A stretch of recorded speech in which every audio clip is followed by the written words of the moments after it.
Bonjour, je vous souhaite la bienvenue à ce forum. Je vais vous la bienvenue dans les différentes langues pour vous souhaiter la bienvenue. I'd like to welcome you all to this event.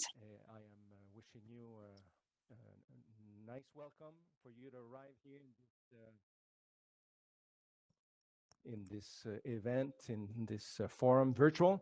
And I just would like to indicate to you that we have at the bottom an icon with a choice of language for you to be able to choose the language of your preference, with whom we have a different interpreter, a professional interpreter, to make this event the most accessible for you. So if English is your language, please select English at the bottom of your screen. Maintenant, si je vous souhaite la bienvenue en français, c'était pour vous indiquer que nous avons le service d'interprétation. I would like to welcome you all to the meeting. We have 3 languages, English, French, and Spanish. And you have to choose the language down at the world icon. And we have simultaneous interpreters. And the interpreters will be translating for us in the 3 languages. Even though my Spanish is not my language, I would rather I would like to mention that we can have simultaneous interpretation, and we have an icon, and that icon is mentioning the languages. You may choose the languages or none in case you would like to hear the original language. Don't choose any options. From now on, I will be speaking Spanish, and hopefully you have well-activated interpretation. I would like to welcome you all. Sylvain Boudreau. I'm from the Colleges and Institute in Canada, the Canadian Corporation, CICAD, the Canadian Association.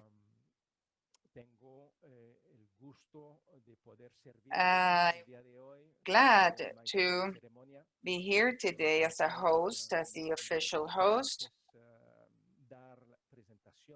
I have to introduce the speakers, and I will give you some logistics information.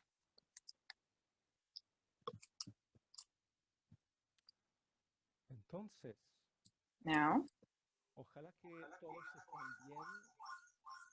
en su lugar, hopefully,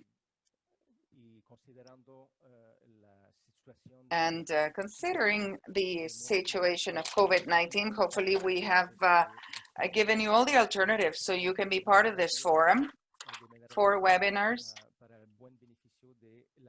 for benefit of the majority. Without further say, I have the privilege to introduce you to our first authority for the opening of our second webinar, Marie-Joseph Fortin, over 31 years of experience in education and 20 years of experience in the Americas and Africa.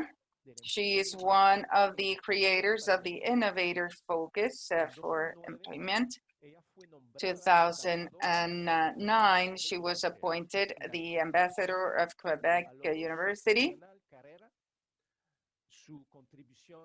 and her contribution in education and the influence in the national plans. In 2016, obtained an honor medal for her support in technical and professional support in Brazil. And in 2017, she received the National Order of Lion of the Republic of Senegal. She is currently a director of the Association of International Cooperations of Colleges and Institutes in Canada, an executive member of the Canadian Commission for UNESCO. Maria Jose, the floor is yours.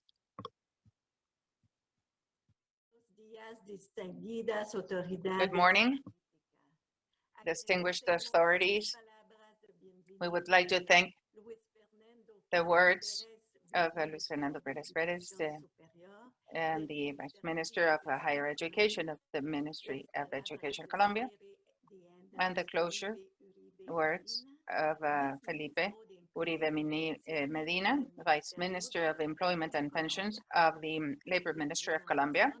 The presentation of Cristian Albert Pacheco Castillo, General Director of the Technical, Productive, and Superior Technological and Artistic Education in Peru, expert panelists, and participants of Canada, Chile, Colombia, Mexico, and Peru, in international speakers and attendants. I would like to welcome you all and open the second webinar of the third thematic forum on the Education for Employment in the Pacific Alliance.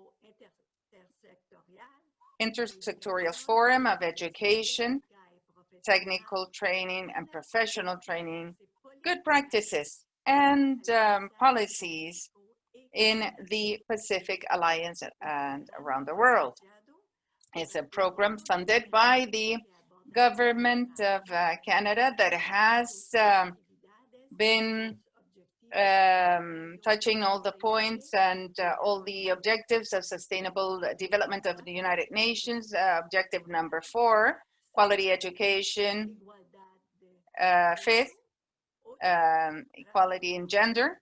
8, decent work and growth, economic growth, and actions for climate and reduction of inequalities.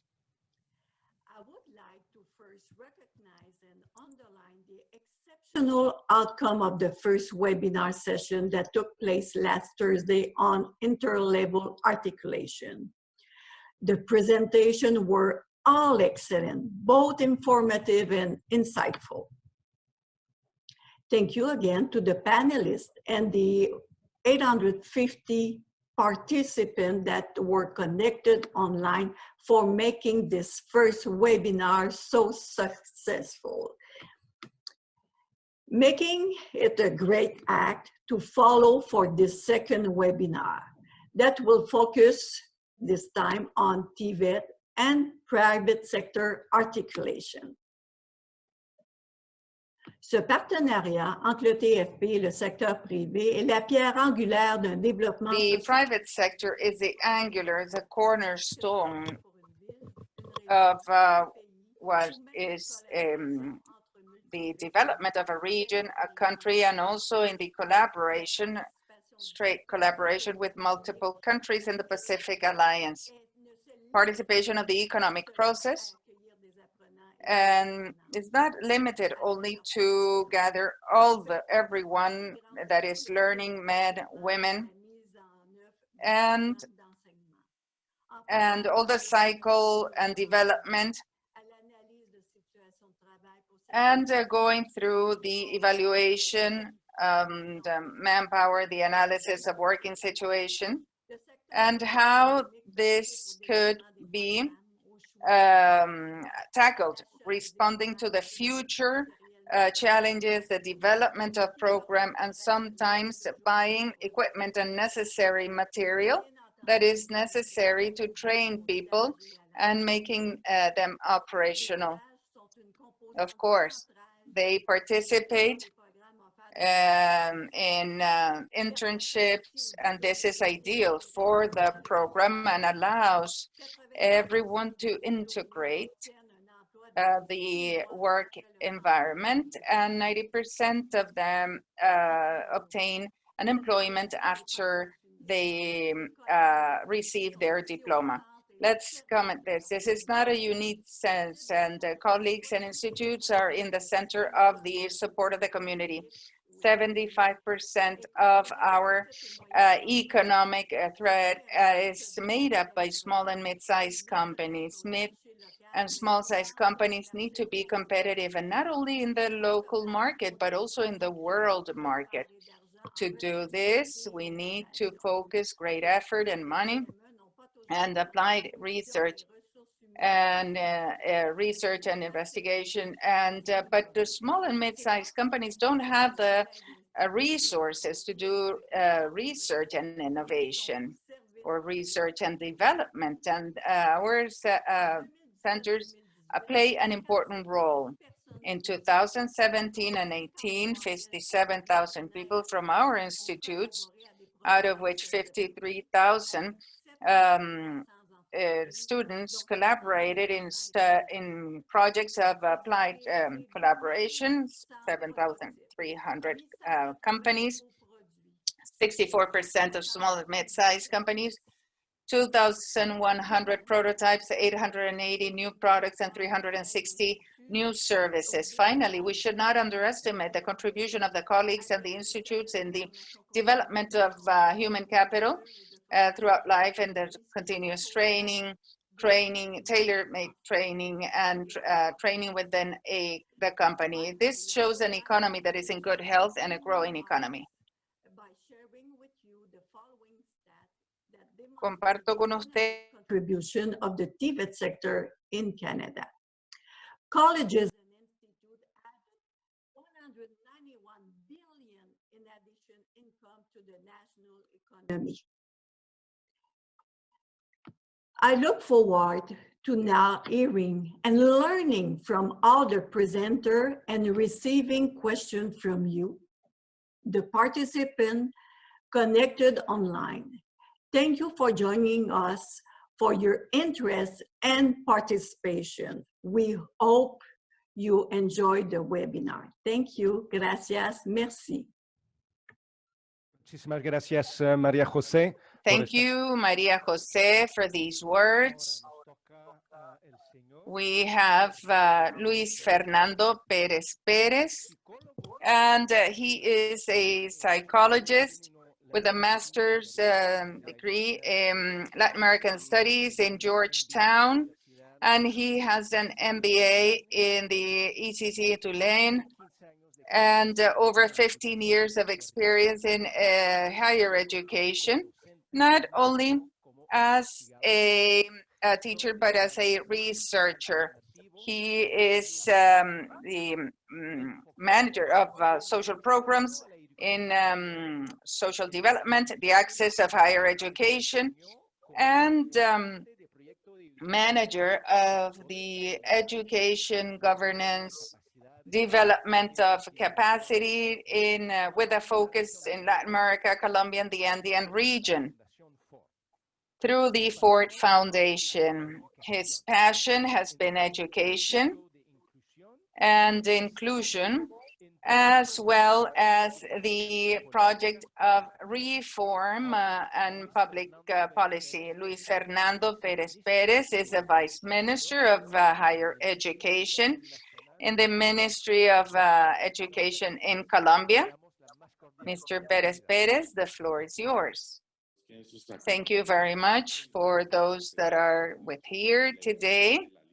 I would like to greet all our colleagues from the Pacific Alliance and CICAM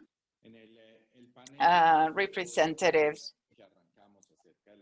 Today's panel, we're starting in terms of the link of the educational system and education and the technical area and the production area. It is important to have in mind three aspects that have been fundamental for everyone working in this area. First of all is to have the right tools and diagnose on the needs of the hiring of our young people in Latin America. Beyond the pandemics, we were having a very high juvenile unemployment, and we need to pay attention to that. The second point is articulation in the academic sector, educational sector, and production sector. We need to be clear about the needs of the labor force and what are the spaces as well as opportunities that we're opening up in the different sectors. The third subject is evaluation, positioning, and technical and professional in the case of the Colombian, and also what we could do with that.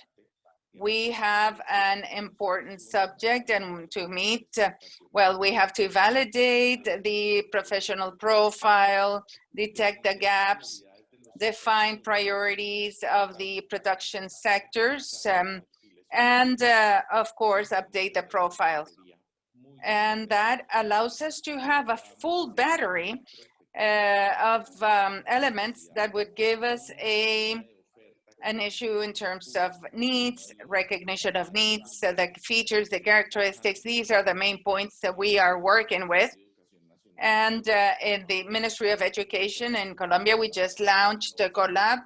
It's an innovation lab in higher education that would allow us to have a very strong momentum to move forward and go towards technical innovation. What we need to have here is a fast development, and the second point is articulation, and articulation is fundamental. We have been working for 2 years, and that is in the framework of qualification, and that would allow us a good articulation in all sectors, certification of competencies, as well as the recognition of previous learning, and this is incorporated in all systems. Educational training for fundamental areas. And a third component is positioning in the technical area, and that is in training for work and those dedicated to higher education. It is fundamental to have a repositioning of all these training levels. And in this case, I would like to thank the whole alliance that we have had in Colombia, in the Asia Pacific, with Nestle, as well as other companies in the private sector that allows us to move forward, and we're starting with the pilot in technical and professional training. It is important to point out that from the point of view of public policy, the will of the government is to move towards focusing on technical professional training, repositioning of this at this level, so as to move forward in viability and also throughout the country, and sectorial development as well as region development. So I hope you will have an outstanding debate, great debate, so we can hear great ideas, innovative ideas, new novel ideas, considering the labor insertion of the youth in our region. And everyone in teams, we will be able to respond to the great expectations that the young people have placed on us. Thank you so much. Thank you, Vice Minister Perez. I would like to thank you all on behalf of the whole team for your inspiring words in terms of articulation, intersectorial articulation. And that inspires us, each and every one of us all together, talking about the bridges and our life experience. It gives us that message. Thank you very much. Your presence today supports each and every one of us in the mission that we have. As most of you know, we have made a great effort for the global programming of the 4 webinars will give you the opportunity of coming or reaching the speakers, asking questions, looking for recommendations, and to introduce yourselves and have a greater orientation in terms of how to move forward with these good practices. So we have left the 4th seminar. This will be November 5th. We will have 2 working sessions in subgroups. Smaller groups where we will have the presence of the same presenters and speakers of today, last week, and the ones we will have in October 29. We have also dedicated 20 minutes at the end of the presentations today, so each speaker can answer your questions. So therefore, in the next 2 hours, I would like to invite you to use the Q&A function, the questions and answers down in your screen. You can open that up and ask questions, 1 or more questions, while we are listening to the presentations. Once the presentations are over, they will have the opportunity of answering you and take advantage of this possibility, and then you might direct the questions to one or another expert. Reinforcing what has been mentioned by Maria Jose Fertin, we are today gathered in a very important context, and that is a program funded by the Canadian government. It's a program on sustainable development and competencies for employment in the extraction sector and or exploitation sector. And this is from 2016 and 22. We have had 19 technical support through alliances, institutional support, or forums as the one we are in today. Today, we have the Intersectoral Forum on Education and Technical Training, good practices, and policies in the Pacific Alliance as well as Canada. The panel A from last week was very successful, and we are looking for receiving the satisfaction opinions. There is a survey, so please, if you participate in the survey, take your time, give us feedback. 2 minutes. You can give us feedback regarding your level of satisfaction. We finally invite you to communicate through social network. We have a hashtag of the event. When you came in with the videos at the entrance, at the entry of the forum, it's hashtag AP Forum. And you can also get a link to the document of reference, the agenda, and the names of all the panel members if you want to refer to that document. We will also send you these presentations in a PowerPoint and also in a video recording. And we will be doing or having the videos available. Please take advantage of all this. Enjoy the day. We will be sending that later this day.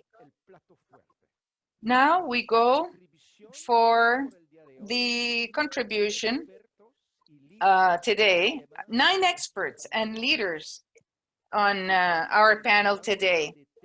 And we will be talking about the importance of education, technical training, linked to the private production sector. Educational world training will be linked to the production sector. How to do that? How to do that?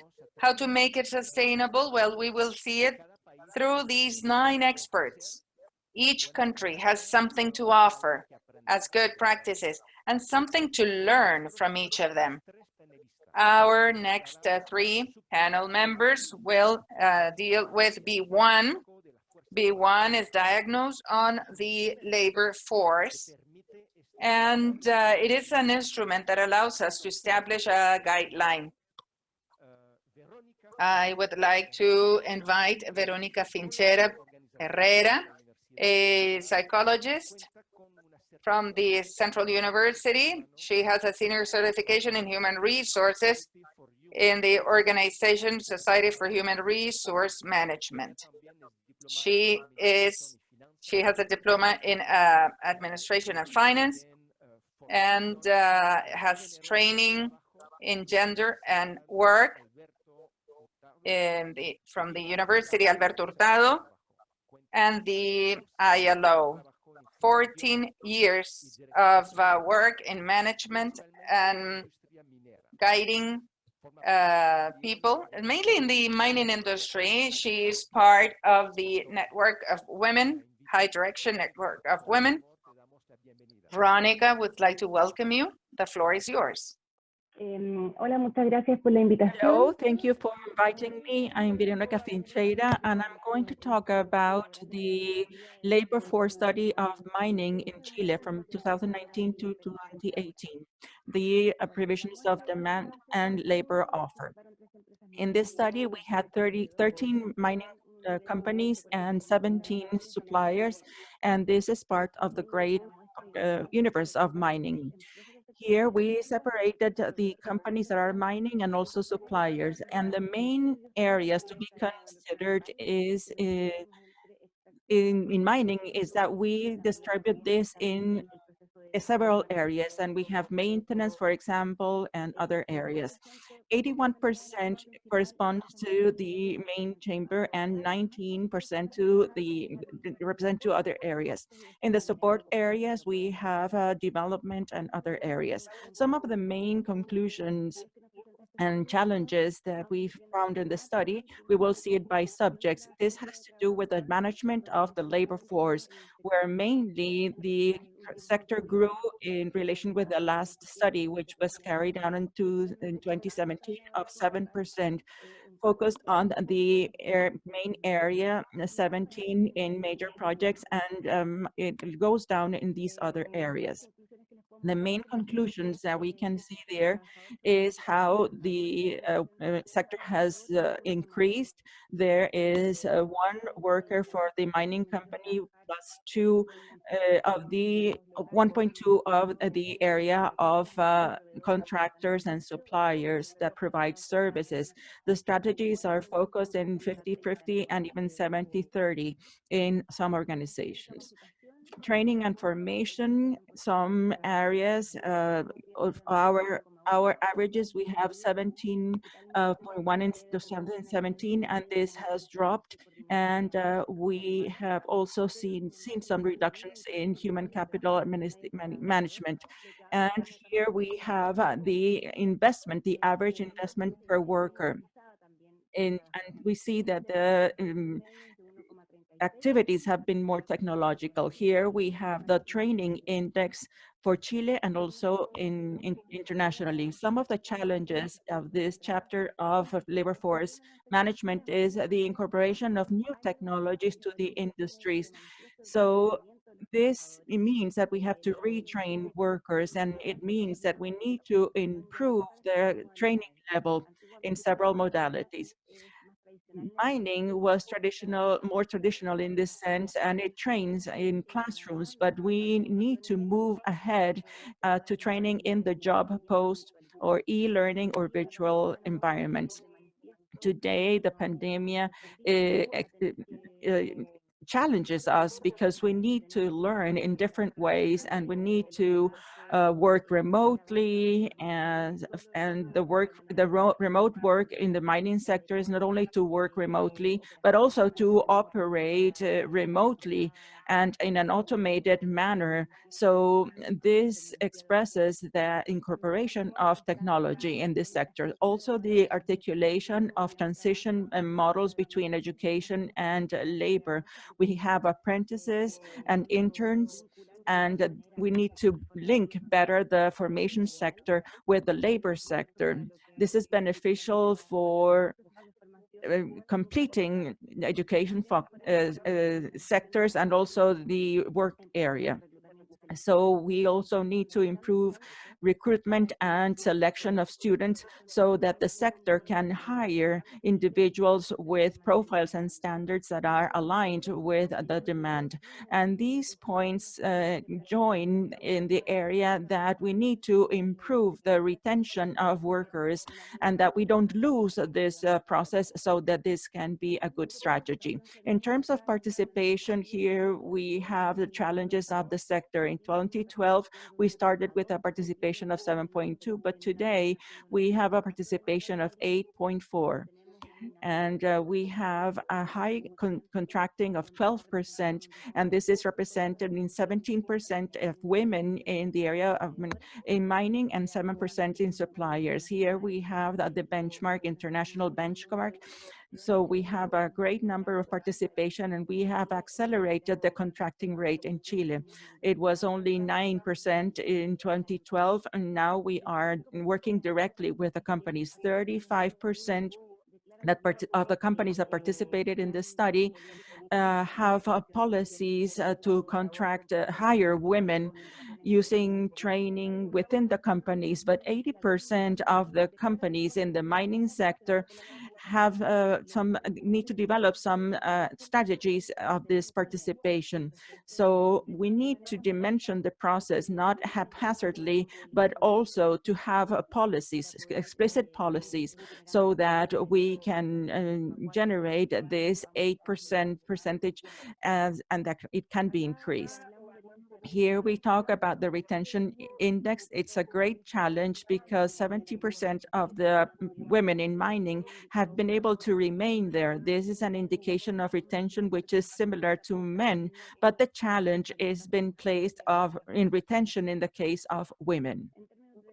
In terms of challenges, this proposes to have strategies focused on retention so that we can generate incentives for training that is more conscious and deliberate, establish goals and indicators, and also to incentivize and foster plans at the organizations, because they need to build awareness and create standards so as to have a good training process for all genders, and to have a cooperative environment with strategies of co-responsibility. And this is also expressed by what the problems established by the pandemics. Today, one of the challenges that we face has to do with age and retirement.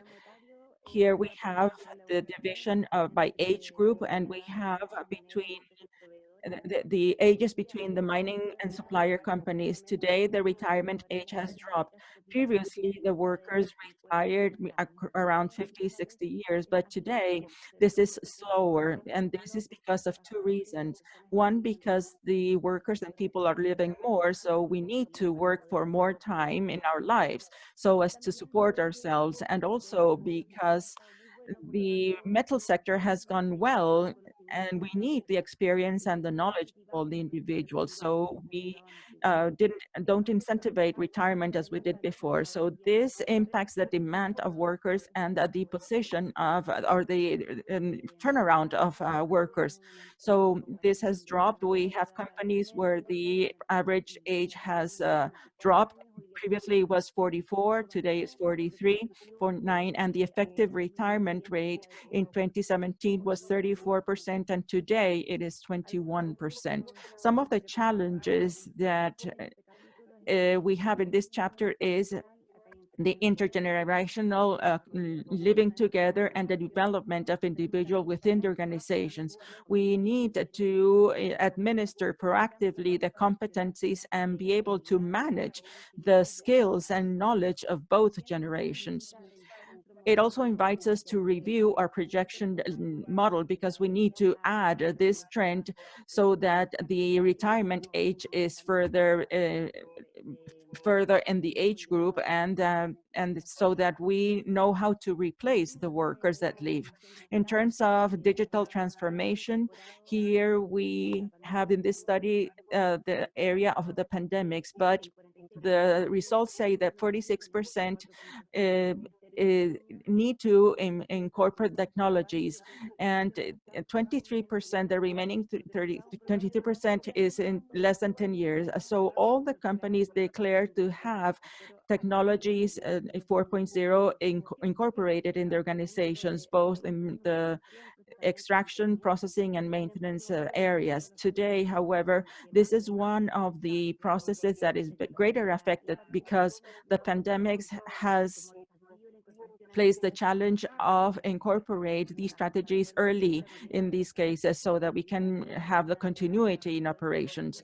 So mining is one of the sectors that was declared as strategic for the country. So therefore, we need to work in operational continuity and move ahead the incorporation of these elements. Some of the challenges is to adapt and adopt the competencies of workers. Therefore, we need to incorporate and develop plans to reconvert the competencies of workers and how they can develop skills so that they can adopt these technologies.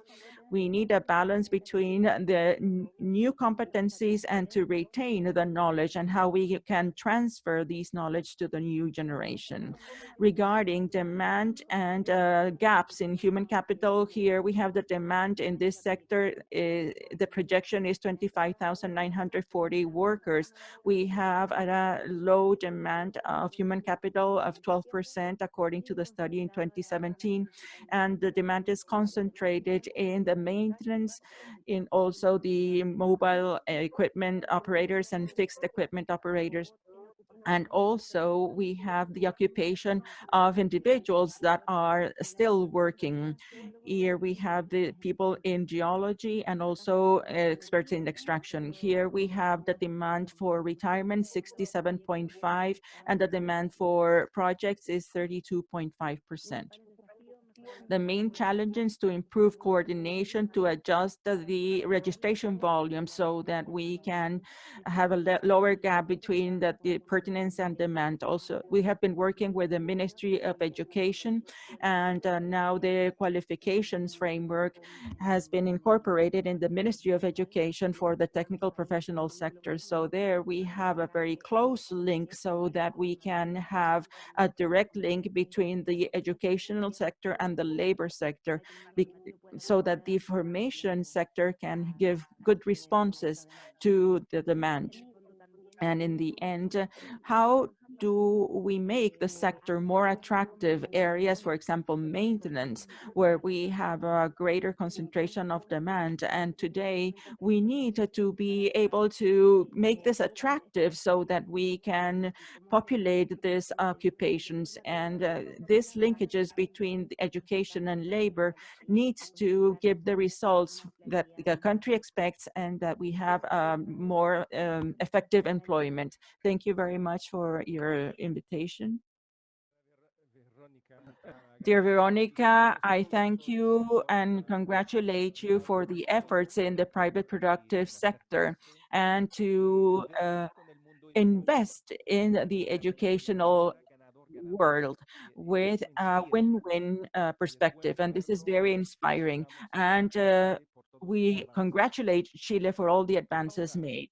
Now, our next panelist is Oscar Fabian Riomaña Trigueros, He has a master's in economy from the El Valle University. He has wide experience in the research of the labor market and the economy of education, and in the design and implementation of gap analysis methodologies and also labor perspectives. He has been consultant in the Corona Foundation and also in the urban area, and he is vice director of analysis, monitoring, and labor perspectives of the Labor Ministry of Colombia. Dear Oscar, I give you now the floor.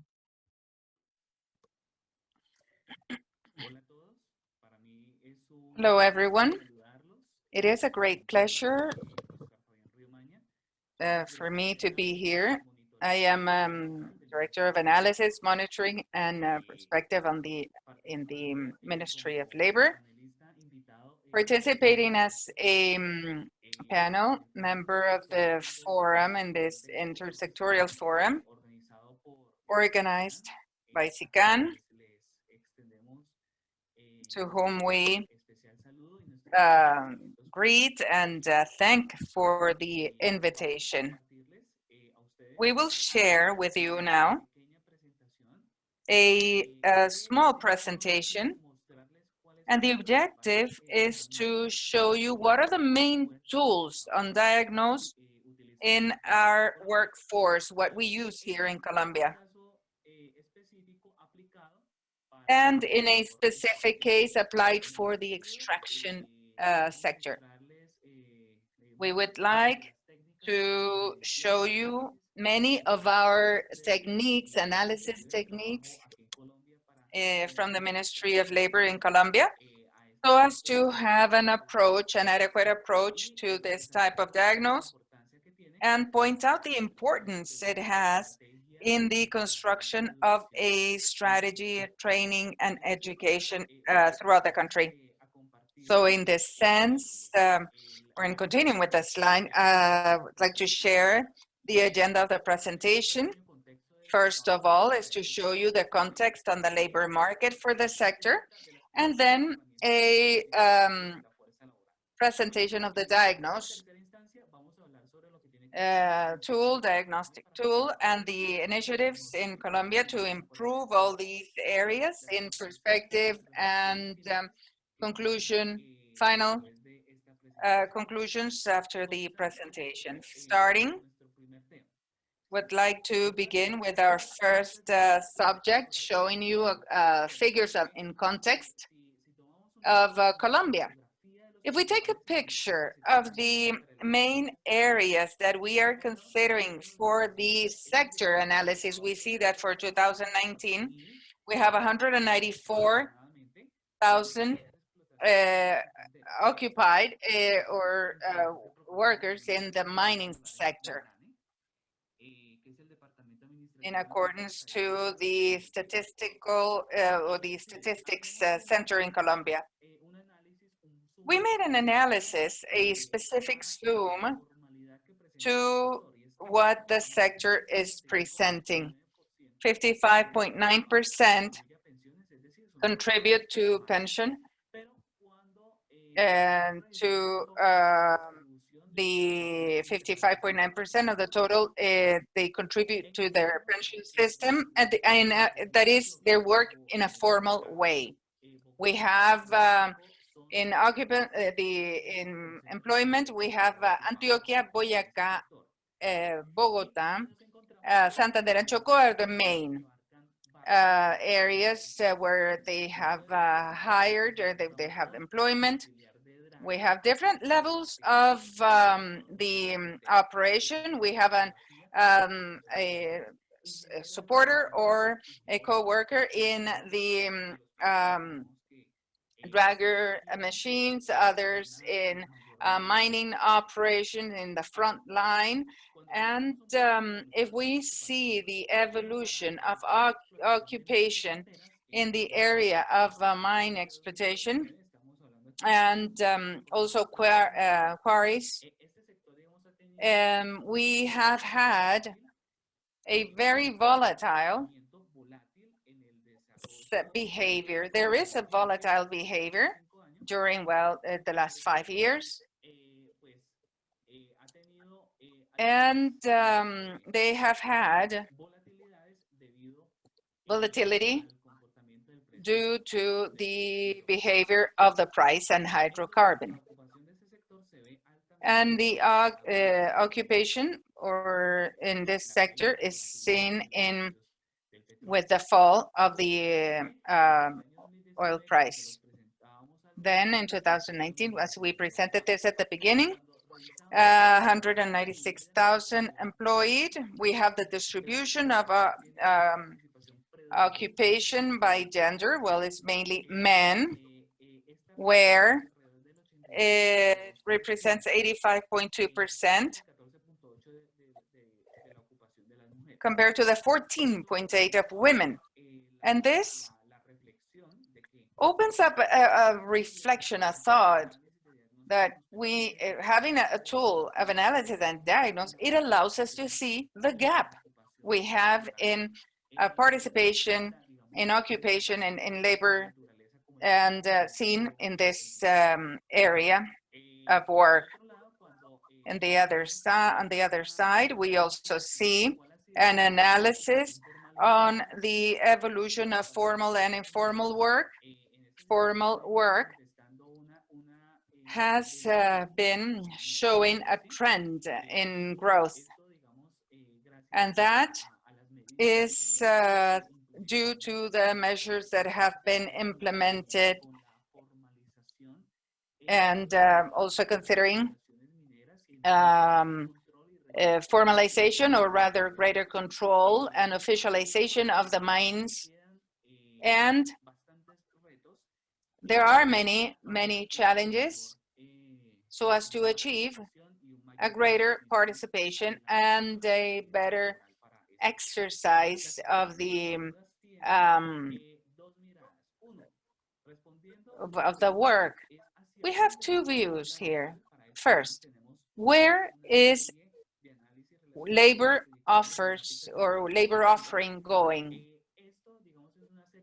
This is a number of methodologies that we have applied so as to develop the different sectors, age, gender, area, if they're urban or rural, and we do an update on a yearly basis. Then we have a component of tools to review labor demand, and we have a predictive model for Colombia. This tool was brought in from the ILO, and that facilitates construction of different scenarios so as to analyze the impact on the different macroeconomic variables and behavior on employment, unemployment, and other variables of the labor market. On the other side, we have Filco, the source of labor information. And Filco is a web platform at the ministry, and we access three types of important information. First, the indicators of the labor market. Then we have labor studies that are bulletins, and different reports and bulletins. And we have also an identification. We identify the alerts. This is a sort of a traffic light approach. And in the different guidelines in terms of intervention. And we show in different terms, and we have the line of what we can show in the web page, and we have the initiatives and on parts of different sectors as the academic sector and public entities and different actors that have a direct participation. Then, in a second instance, qualitative tools. two important elements, and identifying the analysis, qualitative and quantitative analysis for the skills mismatch. This is a methodology to identify that, and the offer and quality, pertinence, and all the gaps. Then we have with the ILO Center for support to see the structure, the trends, and the origin of the new areas and the new areas of work. This is a methodology of identification. And we have on one side the labor offer, and then the demand on the productive sector. This is based on the areas that are main inefficiencies or issues, lack of skills, and the skills and competencies for a specific sector. And we have been developing that, and also the agreements, Presidency of the Republic, the different areas, construction, the chemicals, tourism, and different areas. And also in the area of social economy, we have labs, big data, orange economy, and they all together group 30 sectors that have been working in the framework of the initiative. Now, to close this presentation, we have a number of initiatives that we have been working with in the national system of qualification. And through the national plan, we have six main components. And what we expect is to give a better answer to synchronize the needs, the productive sector, and the offer and education of the country. And if we talk about what we need to do with the tools of diagnosis, is working in the platform of education, information, giving information for decision making. And for a number of actors, human capital, productive areas, and this is something that we have in the area of academy and government, and the decision making and on those elements, and making decisions, information, quality, timely decision, and closing the gaps. We are also moving forward is the classification, one classification of the occupations or the employments with the statistics department. And we have defined a number of elements, key elements, better precision on the elements that will determine a profile. So this is an element that we have been working with, and we have it in a validation process, 657 areas that we have been building in Colombia. What else do we want to ask? And in the platform, we need to identify what are the needs, what are the offers, the gaps, all certification, and the quality of the programs. And we have good challenges, important challenges here. And the perspectives of the extraction sector. And in the first place, it is an initiative, it's an important initiative that has to be there identifying the skills. On the other side, we have an important element, and see how the trends, technology trends that are tackling the intensive use of technologies in coal and the reduction of the emissions of CO2, coordinate skills work of this sector. There is an element that is constant throughout all these initiatives, and that is how the new needs of employment, the new trends, will have an impact in the offer of training that will support the needs. And we have a presentation. There is an important number of conclusions. Well, how do we have a full picture? A full picture and perspective. And this is something that we have to see as a whole. And the evolution that is seen in a different sector. So the diagnosis of the sector is not only for the what we currently have, but the sector will have a number of challenges. So what happens here?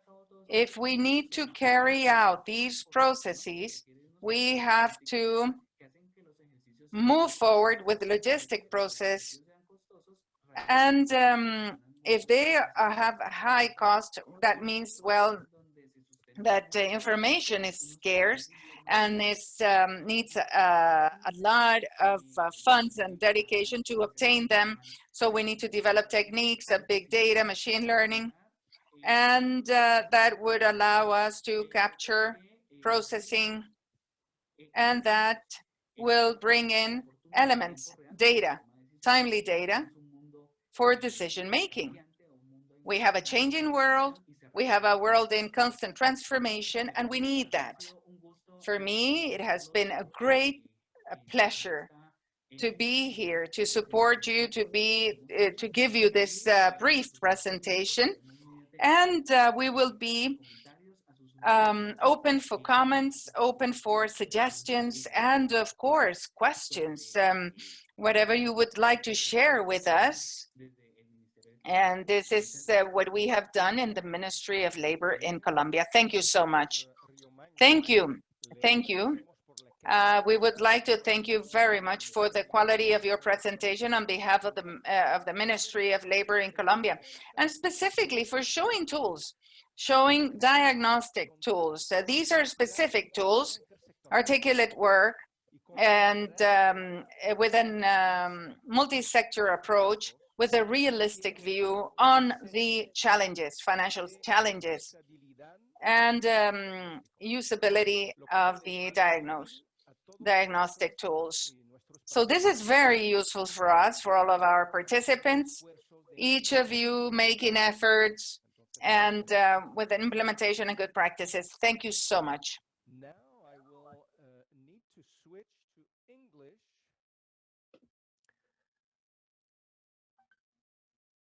I will continue in English to introduce you our next speaker from Canada, Mr. Ryan Montpellier, who in 2008 has been appointed as Executive Director of the Mining Industry Human Resource Council. With over 15 years of experience in identifying and addressing human resource and labor market challenges in the Canadian mining industry, he leads all strategic activities of the council and represents on various industry and government committees. An interesting fact about our next guest is that he's been recipient of the Canadian Institute of Mining Young Leaders Award. He's also received the Gold Gill Award and has acquired also an MBA and has a designation as project management. And Ryan is also bilingual in English and French. So therefore, if you have any questions for him, you may want to address them in either of those two languages.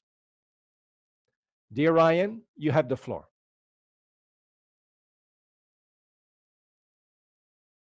Okay, well, thank you very much for the introduction. And I would like to start by thanking CICAN and the forum and the members of the Pacific Alliance Education for Employment program for the invitation to be part of this conference with you today and to share a little bit about some of the work that we are doing here in Canada at the Mining Industry Human Resources Council with respect to our labor market information and some of the forecasting that we are doing and how that is helping various stakeholders in our sector and in government to better understand some of the labor market challenges facing the mining industry. So I have 15 minutes and I will, my plan is to go and give you a brief introduction to the MUIR Council, talk a little bit about our labor market information program, and then give you a few examples about how our LMI is being used in Canada. So let me first start with an intro to the council. So the MUIR Council, as we call it, is an independent, nonprofit organization with a mandate to help identify and understand and address the labor market issues and trends and develop opportunities collaboratively across the entire sector. So we work very closely with all major mining companies in Canada. We also work with the education system, so the colleges, universities, and private trainers that exist in the country, as well as organized labor and other groups, indigenous organizations and industry associations that also have a stake in the Canadian mining labor market. One of the key strengths of the organization is the network of over 250 industry volunteers that come from industry and that currently serve on one of our advisory panels, industry stakeholders, groups, various committees to help inform the work of the council. And it is really the work of our industry volunteers that manifests itself through the work of the council. Now, MUIR has 4 key strategic priorities. And I'll go through each one very briefly, and then I'll focus most of my time on the first one, which is around labor market information. And really our objective on LMI is to be the trusted, relevant, and responsive knowledge center for labor market information, expertise, and analysis for Canada's mining sector. And I'll go into more detail on what that looks like and why we approach LMI and how we approach LMI. But we also have a number of programs that help address some of the challenges in the sector. So under our inclusion, diversity, and career development, we have a number of programs specifically to enhance the participation of women in the sector, to attract and retain more Indigenous people and more immigrants to Canada and help them transition into occupations in the mining industry. We also have a ton of programs to try to attract more youth and encourage more youth to pursue careers in the mining space. And if you'd like more information on any of those programs, I would invite you to visit our website at mihr.ca. The other pillar of the organization down here in red is all of our work around national occupational standards and workforce development. And at the council, we are keenly interested in developing a skilled and competent labor market and having skilled and competent employees. So part of the work we do there is all around developing national standards and then certifying individuals and recognize the competency against the national standards. And then we have a number of programs specifically around building partnerships and engaging our sector more strategically. But with that, I'm going to go back to the LMI focus and talk a little bit about our labor market information framework. So this is obviously a very busy slide, but it summarizes in great detail how we approach labor market information in the Canadian mining sector. And it starts first and foremost with our labor market team. And we have a team of economists and senior researchers that are extremely competent and very much understand the Canadian mining labor market in great detail. And all of that is informed by an LMI committee, which represent a cross-section of our industry. And it starts for us with data. And we collect data ourselves. We do employer surveys, we do employee surveys. We also survey post-secondary educational institutions like colleges and universities. So we do a lot of data collection ourselves. We also look at a number of secondary data sources. So we have organizations through the Government of Canada like Statistics Canada and Natural Resources Canada that aggregate a lot of data that we use in our labor market framework. We also have a very detailed inventory of all mines and exploration projects in Canada, and it helps us forecast the needs of our sector. Now, from that data, we take all that information that is aggregated, and we develop some tools. So we have a labor supply forecasting tool and a labor demand forecasting tool. And we also have a number of labor market analysis tools where we can analyze the workforce, analyze occupations, and analyze both labor demand and supply. And then it's taking those tools and taking a level lower and developing features. So we can, some of the features that we have are around labor force profiles and occupational profiles. We forecast industry entrance and we forecast industry exits. So things like retirements. We have a very detailed age structure for our sector. So we can forecast with very specific, high degree of certainty when people on average will leave the sector due to retirement. And we take all of those features and we put them into products. So every year we produce a national report. We produce things like custom reports, our labor market information dashboards. We have tools for career seekers and others. And it's those tools that are how we communicate our LMI to our stakeholders. And at the end of the day, our stakeholders are a number of different groups. We have governments, educators and trainers, employers, career seekers, students, and other associations and workforce planning boards. And all of these people have different needs and use our labor market information differently. So this, in a nutshell, summarizes our approach to labor market information. Now, I thought it would be important for us to highlight to the Pacific Alliance members how we do LMI and how it is funded, because we really separate our LMI into two big categories. We have our publicly available LMI, and that is funded by the Government of Canada. And it's the work that we do on the national picture. So profiling the Canadian mining workforce, looking at things like labor market tightness and unemployment rates, monitoring economic trends and volatility, those large macroeconomic variables. That's our publicly available LMI, and that information is free to all users.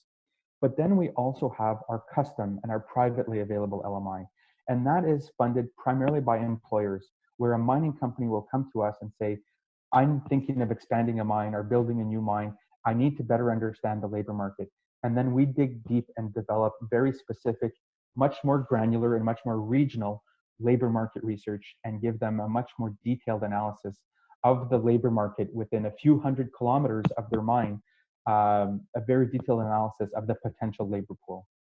And it's important to note that the custom LMI and the publicly available LMI, they speak to each other and they need each other to coexist.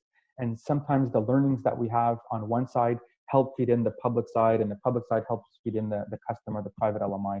And we use that information interchangeably, all while trying to maintain confidentiality of our clients. So here's a few examples of some of the labor market outputs we have, and I would invite you again to visit our website to get access to some of our reports. You can see here the Canadian Mining Labor Market Outlook, and then we have specific reports. This one here explores the changing nature of work and how innovation and automation is changing the skills needed in the mining sector. We also have a number of tools like our data miner here. So this is just a few examples of some of the products that we've developed. Now, I thought I would take just a second to dig a little bit deeper into how we approach forecasting, because it's one thing to analyze the existing market and to analyze your existing workforce, and that's a relatively easy thing to do. It's when we're looking into the future that it becomes much more challenging. And our approach to this really tries to answer three main questions. One is, what will the mining industry's labor demand be in the future? So what is going to be the need for people in 2 years, 5 years, and 10 years? What adjustments do we need to make today to ensure that we have the right supply to meet that level? And third, how difficult is it going to be for us to meet that level? And what work do we need to do to try to ensure that we attract, recruit, retain, and develop the right people with the right skills at the right time? And that really is at the essence of our research question. And the way we approach labor market forecasting is really all about trying to rely on existing sources of data to help us forecast future labor demand. So we utilize a conventional econometric model, and we have a number of leading macroeconomic indicators that help us in those forecasts.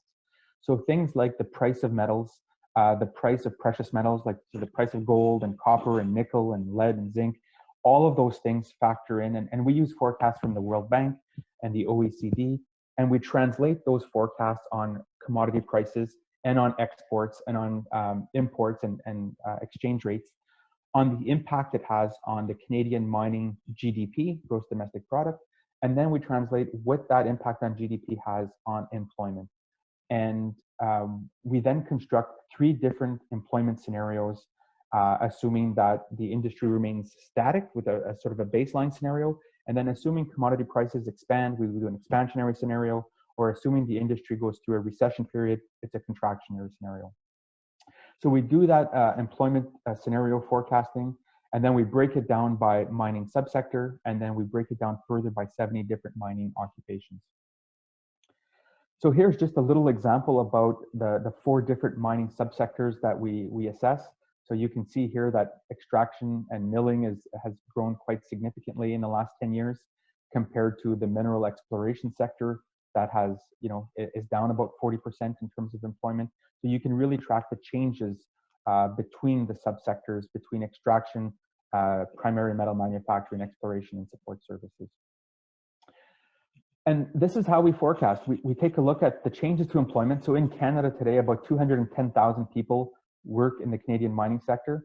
And then we forecast an expansionary or a growth scenario where how many people we could need, or if the industry is contracting, how many people we could lose.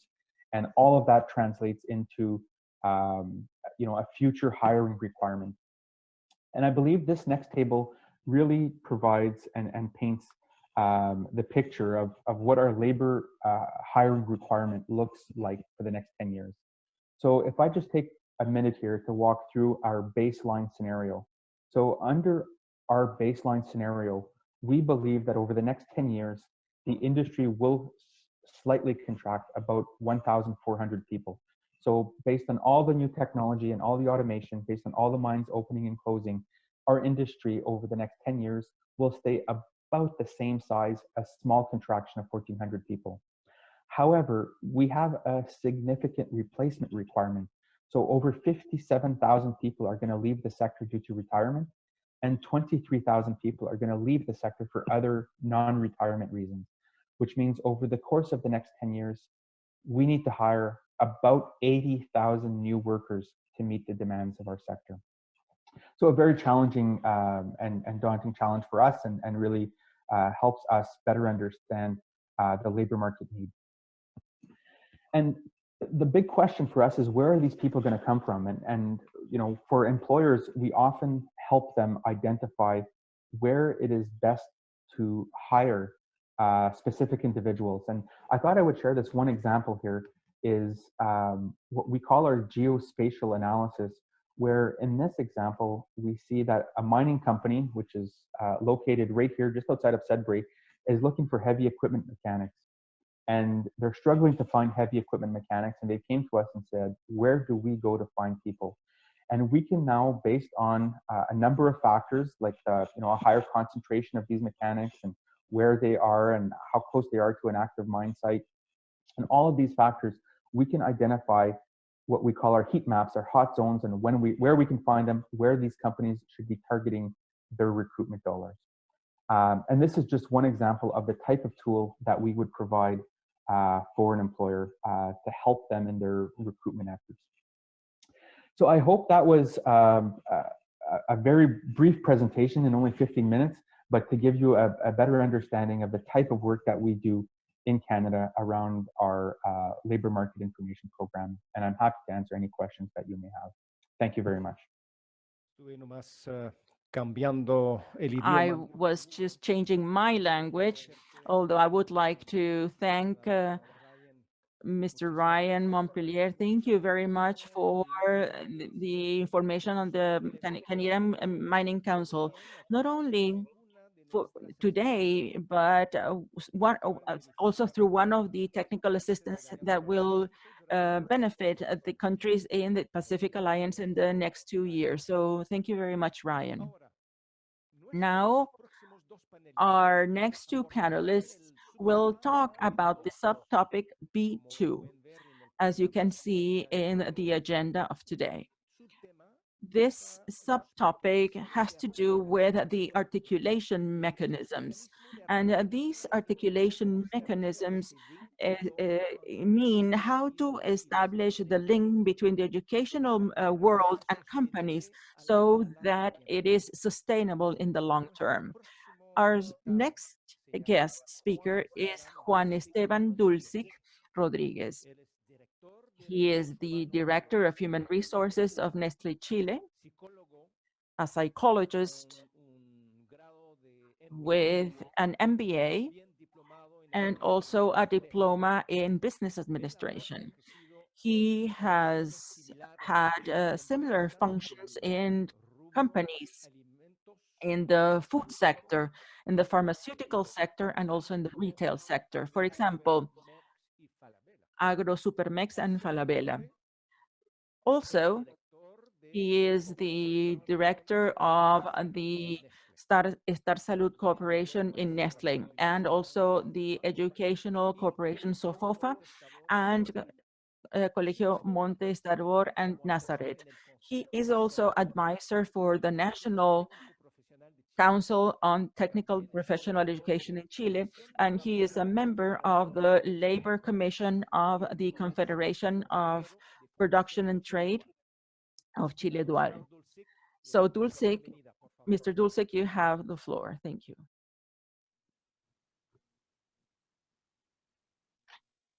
Muy bien, muchas gracias por la invitación. Thank you for the invitation. I would like to thank the organizers. This presentation will be related to the productive sector. I would like to refer to the fact that why a company as ours works in these areas. And this is a purpose that is basically contributing to a most favorable future, improve the quality of life of people, and in all the areas where we participate. Juvenile unemployment is part of the problems that we have. We have around 2 billion young people in the world, and 68 million are unemployed. And this is a problem that we need to deal with. Unemployment in Chile is 29%. And the participation of young people in the labor force is 45%, and this is affecting us. These are similar in the rest of Latin America too. So as a Swiss company, unemployment in Switzerland of young people is 3%, and the participation of the young people in the labor world is 79%. So this is achieved with the early incorporation of young people in education and having this duality of being in contact with the world, the labor world. And in 2018, Mark Snyder committed to the UN to deliver in the year 2030 over 10 million young people in the world access to labor opportunity, and learning And we have created an alliance with more companies, multinational companies, global companies around the continent to give opportunities on learning. And we launched the alliance in the Forum of Davos. And at a regional level, the Pacific Alliance, we have had an important role on the initiative for the youth, of the Alliance of the Youth. And we started in 2016 with a meeting of young people in Lima, Peru. And how the companies have a role to play. And also with the rest of the private sector. And then we developed a second encounter in Chile, and an encounter of youth in Colombia, a fourth in Mexico City in 2019 and 2020. We have a fifth meeting of young people, and it's a virtual meeting.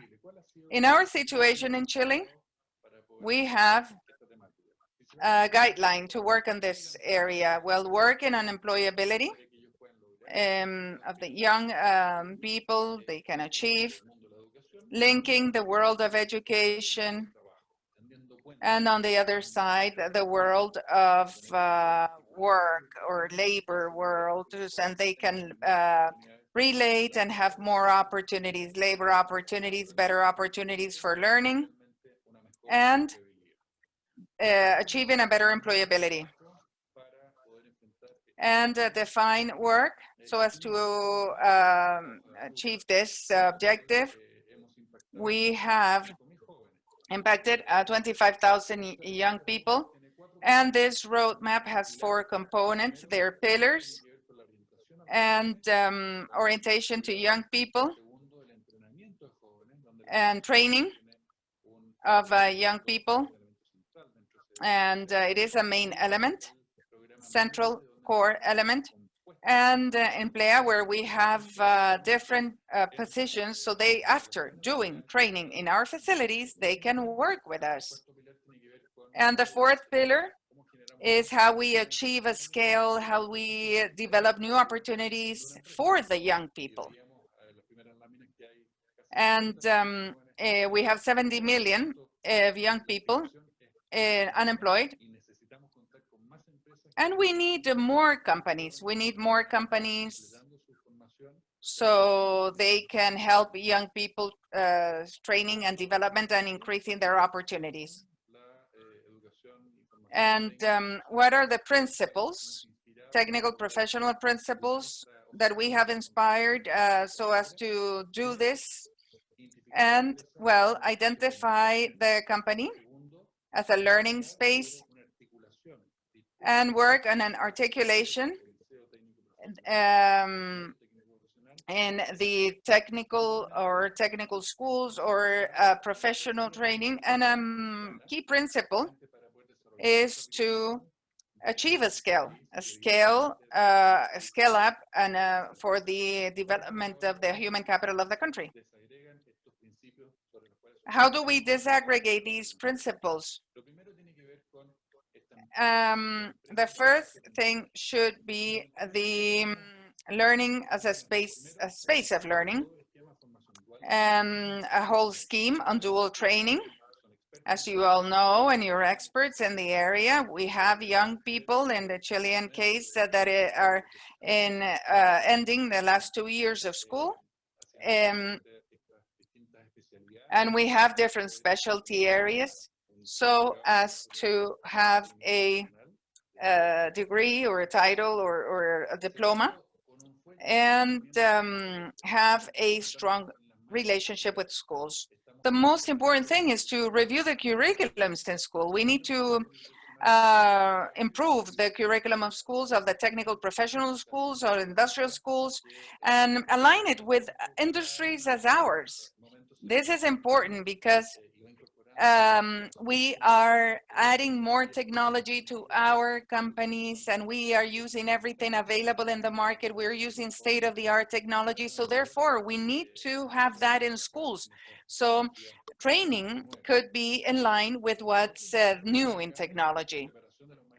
We have the preparation of the mentors or the guides, the teachers that will be their mentors throughout the learning process in the facilities of our company, and also within the area of dual training, aspiring for achieving a greater success, and inviting students in their last year and give continuity to study. Once they finish the school, we hire them, they can continue studying. I will let you know about that later. And then all the techniques, mainly techniques that we have worked with in greater detail, and having projects, practical projects, have a tutor, have a mentor in the company, within the company, that will be guiding that intern through its development in the company, and also developing that person in the different areas. We have incorporated the digital ideas, the practices, projects, and we have a program on techniques so as to use it as a recruitment source for the young people in our company. So this is a possibility for them. Now, in this sense, working with this pillar in a first principle, well, we have the advisory of many areas, and Chile Dual, the Educational Corporation, and SOFOFA, and the Comeduc. This is the first pillar that we have here. It's a principle, guiding principle. So this is continuity, and also with the pictures here. And the Ministry of Labor launched this law of young status, and to give a tool to the students so they can study and work at the same time. Before that, there was certain rigidness, and we have a lot, and young people can continue studying, working without a problem, and in terms of their income. And we have 7 young people and finished their dual education in 2019, 2020. They were working together, and technical career that is linked to our facilities in Macul, in a factory, in Maipú factory, and we're funding their studies and also delivering them labor opportunity. And this summarizes the space. And this is transforming the company. And we also have the articulation of the virtuous articulation of the school and the company. So this is key so we can have a greater impact. And these are worlds that are not so well known. There is some prejudice, and when we put the student and when we generate an opportunity, when we have the opportunity of having an early learning, this is a virtuous cycle that I am talking about. We have developed a program on pedagogical programs, experts in the area, and they're not experts in technology, but not in education. So what we need to do is to do a good follow-up of the students, have a greater impact. And we have trained the teachers, the guides, and all together, and the different stakeholders, the Chile Dual, and articulating and the curriculum to helping the technical and professional schools so they can have a better insertion after training in this dual training. And in this sense, in a year of pandemics, we have been adapting. We have been adapting our reality. We have 4 examples. These workshops and in dual, they work with their mentors. They have also emotional support and supporting them and supporting training and learning plans, technical, professional training. We have had many virtual meetings. We have the different areas and human resources in charge of managing these programs. And this 3rd point is very important. We have developed virtual capsules for the guides, for the mentors, so they can have more elements and in terms of the workshops, and also considering all these capsules where they get all the content. And also the virtual work with the authority education, Ministry of Education, and developing different initiatives so we can develop more quality and pertinence to their educational process. And the 3rd element, we have impacted in Nestlé Chile we have impacted young people, but there are many others. It's not only with Nestlé. We are considering the pandemics, and we need to add up the efforts of all the other companies in the public, the private sector. Many alliances with the young people are alliances that commit to, with a number of positions in the area. We have been in since 2016 and gathering, bringing all these companies together, all NGOs, training centers, schools, the Ministry of Education, the Ministry of Labor, the Ministry of Economy, Social Development Ministry, with the sponsorship of the Swiss government, which is because our company is of Swiss origin. I would like to show a video now and to show you from the voice of our main actors, directly from them.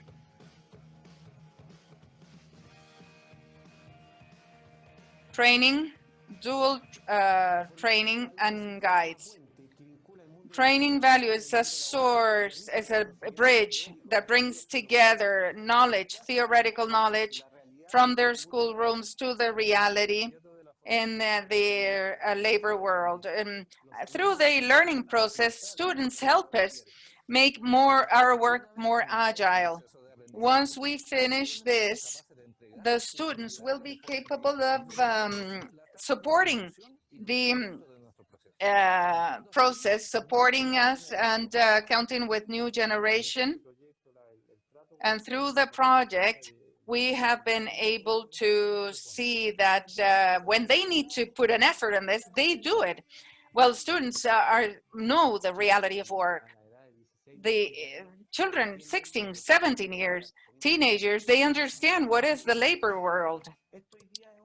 Today, this is an opportunity, and they're taking that opportunity. Many of them, they want to participate, they want to be part of the company, they want to continue working, they want to work in the company, they want to develop their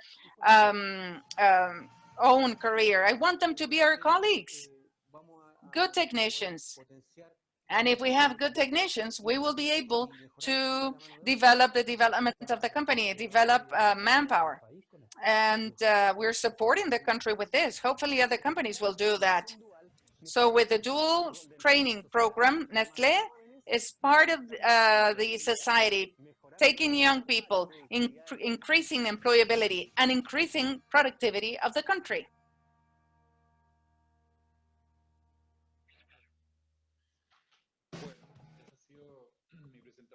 Well, this has been my presentation. I would like to thank you all for allowing me to participate, and I would also like to thank everyone that has participated in this alliance, in the four countries of the Pacific Alliance.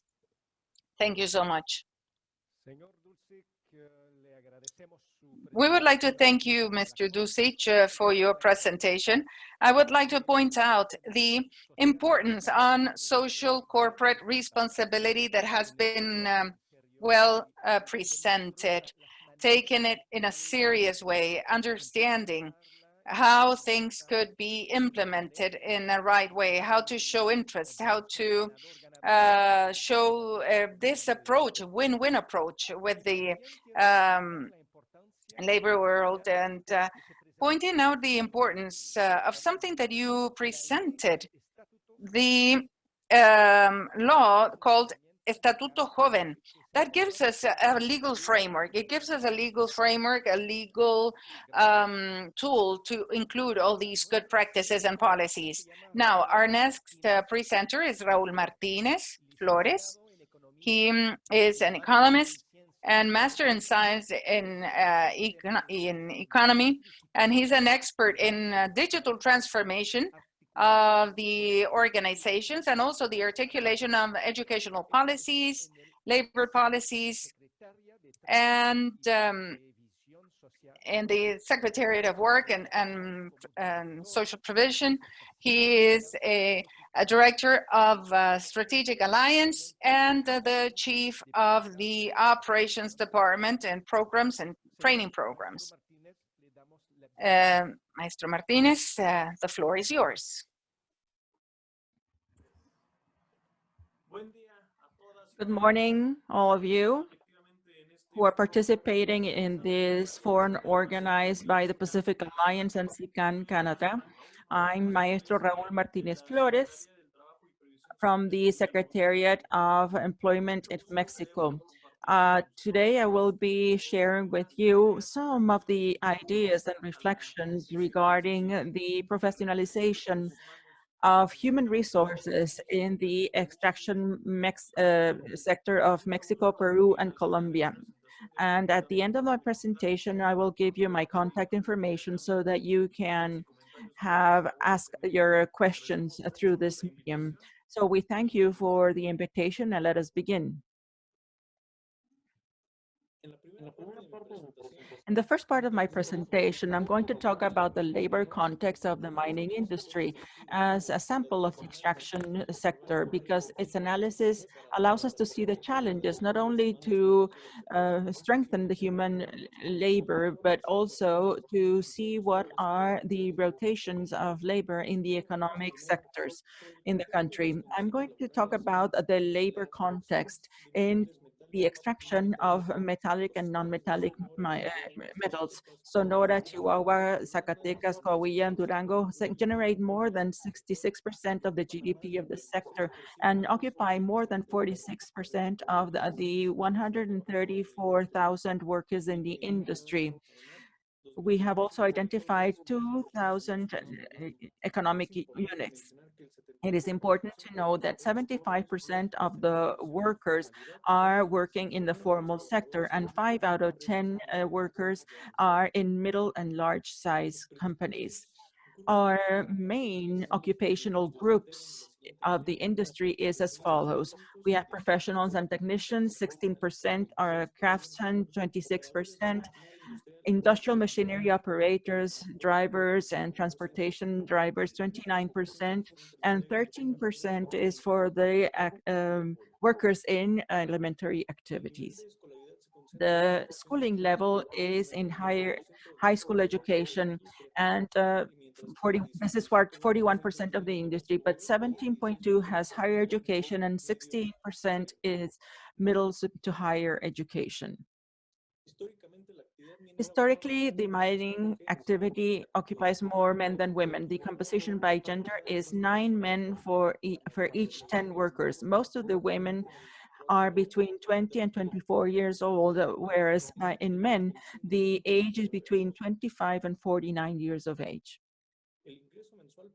The average income is 9,833 pesos, 2,000 more than the national average, which is 6,000 pesos. It is important to know that the difference between the income of men and females is higher for men than for women.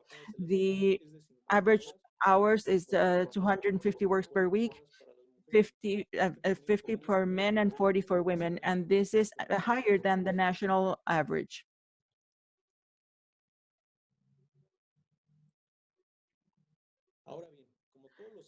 As in all sectors, the extraction sector requires people that contribute with their ideas, competencies, and efforts for the operations and productivity and competitiveness and the productivity of the sector. This is a fundamental part of the academia and the work of academia through the educational and technical offer in the national education system. As we can see in this chart on the registration in higher education in most of the states, there is the possibility of studying and then inserting in the labor force. So there are conditions to approach the academia with the industry. Also, in the mining industry, for more than 1 decade, the National Council on the Standardization of Labor Competencies, we have established the labor competencies for the mining sector. So there are 10 standards for the workers. For example, the standard for the drilling with rotary machines and also blasting using mine explosives. However, according to Deloitte, the possibility of automating human activities by independent equipment and improve safety in the worker, this places the industry in an important transformation. So in this perspective, there is the need to have a mining profile that combines traditional skills with technological skills and digital skills so as to incorporate new machinery and technologies. So we require competencies in data extraction, software engineering, artificial intelligence, and also skills to solve problems and creative thought and to lead work teams.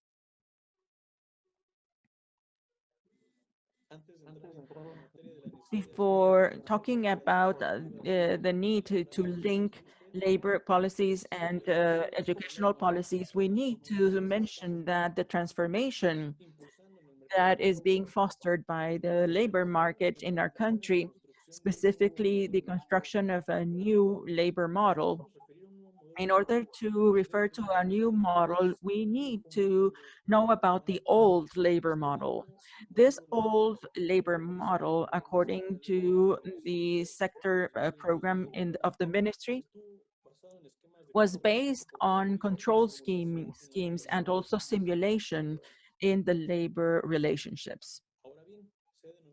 Now, we have a new model, which is a series of actions that starting from the reform in 2019, the Ministry of Labor has implemented these activities to change the old model that cooperated in the precarization of our work in the country. The change in paradigm shows that we need to rule out the simulation so that the collective bargaining is taking into account to increase the labor and salary conditions of workers and therefore the productivity of companies. This new model establishes the agreements of the ILO and also what the law says between the free trade agreement of Mexico and Canada. And in trade unions, there is a free democracy with total transparency of the patrimony. And now let us talk about the labor paradigm, because individuals are the core of public policies and of each government decision. So we have fostered an agenda to prevent practices that have to do, for example, with sexual harassment. So I have mentioned three fundamental aspects to talk about the articulation of education and labor policies in the industry. The first was to recognize the context. Secondly, to observe the academic offer in order to professionalize human resources. And thirdly, the labor policies that is being implemented to transform the labor market by generating the conditions so that the economy can generate more dignified labor. For this purpose, it's essential to have close cooperation between academia and industry, and the main actors are the educational institutions, companies, and trade union organizations. And in the governments, for example, my ministry, they have to create these interrelationships to take advantage of the benefits of their cooperation. The interest of the Ministry of Labor specifically is because of the social need to generate conditions to strengthen the competencies of the youth at the upper levels, higher levels, educational levels, so that improve the employability and facilitate the labor insertion in decent works. And not only so that they are prepared for work, but also that they can face the challenges in their lives. And it is interesting for the human resources in the productive sectors to keep on educating and to do training and certifying the labor competencies. This allows companies to be more profitable and competitive because they can constantly offer improvements in the labor conditions through collective bargaining agreements. The articulation of educational policies and labor policies have two criteria. The first has to do with basic technical, cross-cutting, and technological competencies according to the profiles of the positions available. The second one is the best articulation modality that involves involved parts and that it is sustainable. We need to take into account that we are immersed in time with great technological advances, and this is a challenge to respect the rights in work. So we need to generate actions and projects to allow the interrelation with companies that have these programs. This is through social services, professional practices, technical visits, among others, and also considering the implementation of a dual formation model. The productive units can support educational institutions in updating and innovating their study programs, as well as to have the teachers and the companies and also conferences and fora, and to contribute so that the contents respond to the present context and that students have the competencies that are desired in the work market. The extractive sectors has specific challenges, for example, having safe working conditions and the implementation of policies and strategies that reduce the possibility of accidents, collapse, and explosions. Within the framework of the cooperation between industry and academia, we have fostered two specific areas: the school company consultation forums and also labor orientation talks. These forums have the objective of facilitating interaction between educational entities and government entities, so as to identify opportunities to allow them to establish agreements for mutual benefit. And also, labor orientation talks have the purpose of making the youth awareness about their insertion in the labor market through talks about educational insertion, and also workers of companies and organizations, and also from former graduates of the institution, and also the support of the ministry. With these actions, we want to contribute to generate an environment where the actors cooperate by themselves and to have a constant and open dialogue, so that This will improve the labor conditions and the living conditions of their workers. And also another option, because of lack of opportunities for the students, we foster the program Building the Future so that they can train for work and have the skills required in the labor market. So for this cooperation between the academy and industry occurs, we need to consider the following elements. The educational components have to improve the social-emotional orientation and also to participate in cooperation schemes. They must constantly update the teachers in line with the methodological tools and technological tools that are required in professional life. There must be a true interest in participating so that the agreements reached have the results. The actors must be clear that cooperation needs investment. Both educational institutions and companies need to be aware of the resources required to have this cooperation. Educational institutes and companies also need to have clear that there is a specific area that promotes these cooperation actions. And it is essential that the distance between both parts needs to be short enough to allow the mobility of teachers, students, and workers. Another factor is to be updated very swiftly so as it is attractive to the productive sectors. To establish a close collaboration between academia and the productive sectors is an investment that has a lot of benefits for the parties, and it has clear objectives. The youth have the opportunity to enrich their learning and to strengthen their competencies. Companies can develop their human resources, and academic institutions can improve the quality and pertinence of their study programs. So I give you the occupational diagnosis of the education in this area. And this is a study that is being developed by the ministry so that we can provide more information to the actors so that they can make the pertinent decisions for the development of this sector. Thank you very much for your attention. Raul, thank you for sharing the advances made in the Ministry of Labor of Mexico regarding the articulation mechanisms.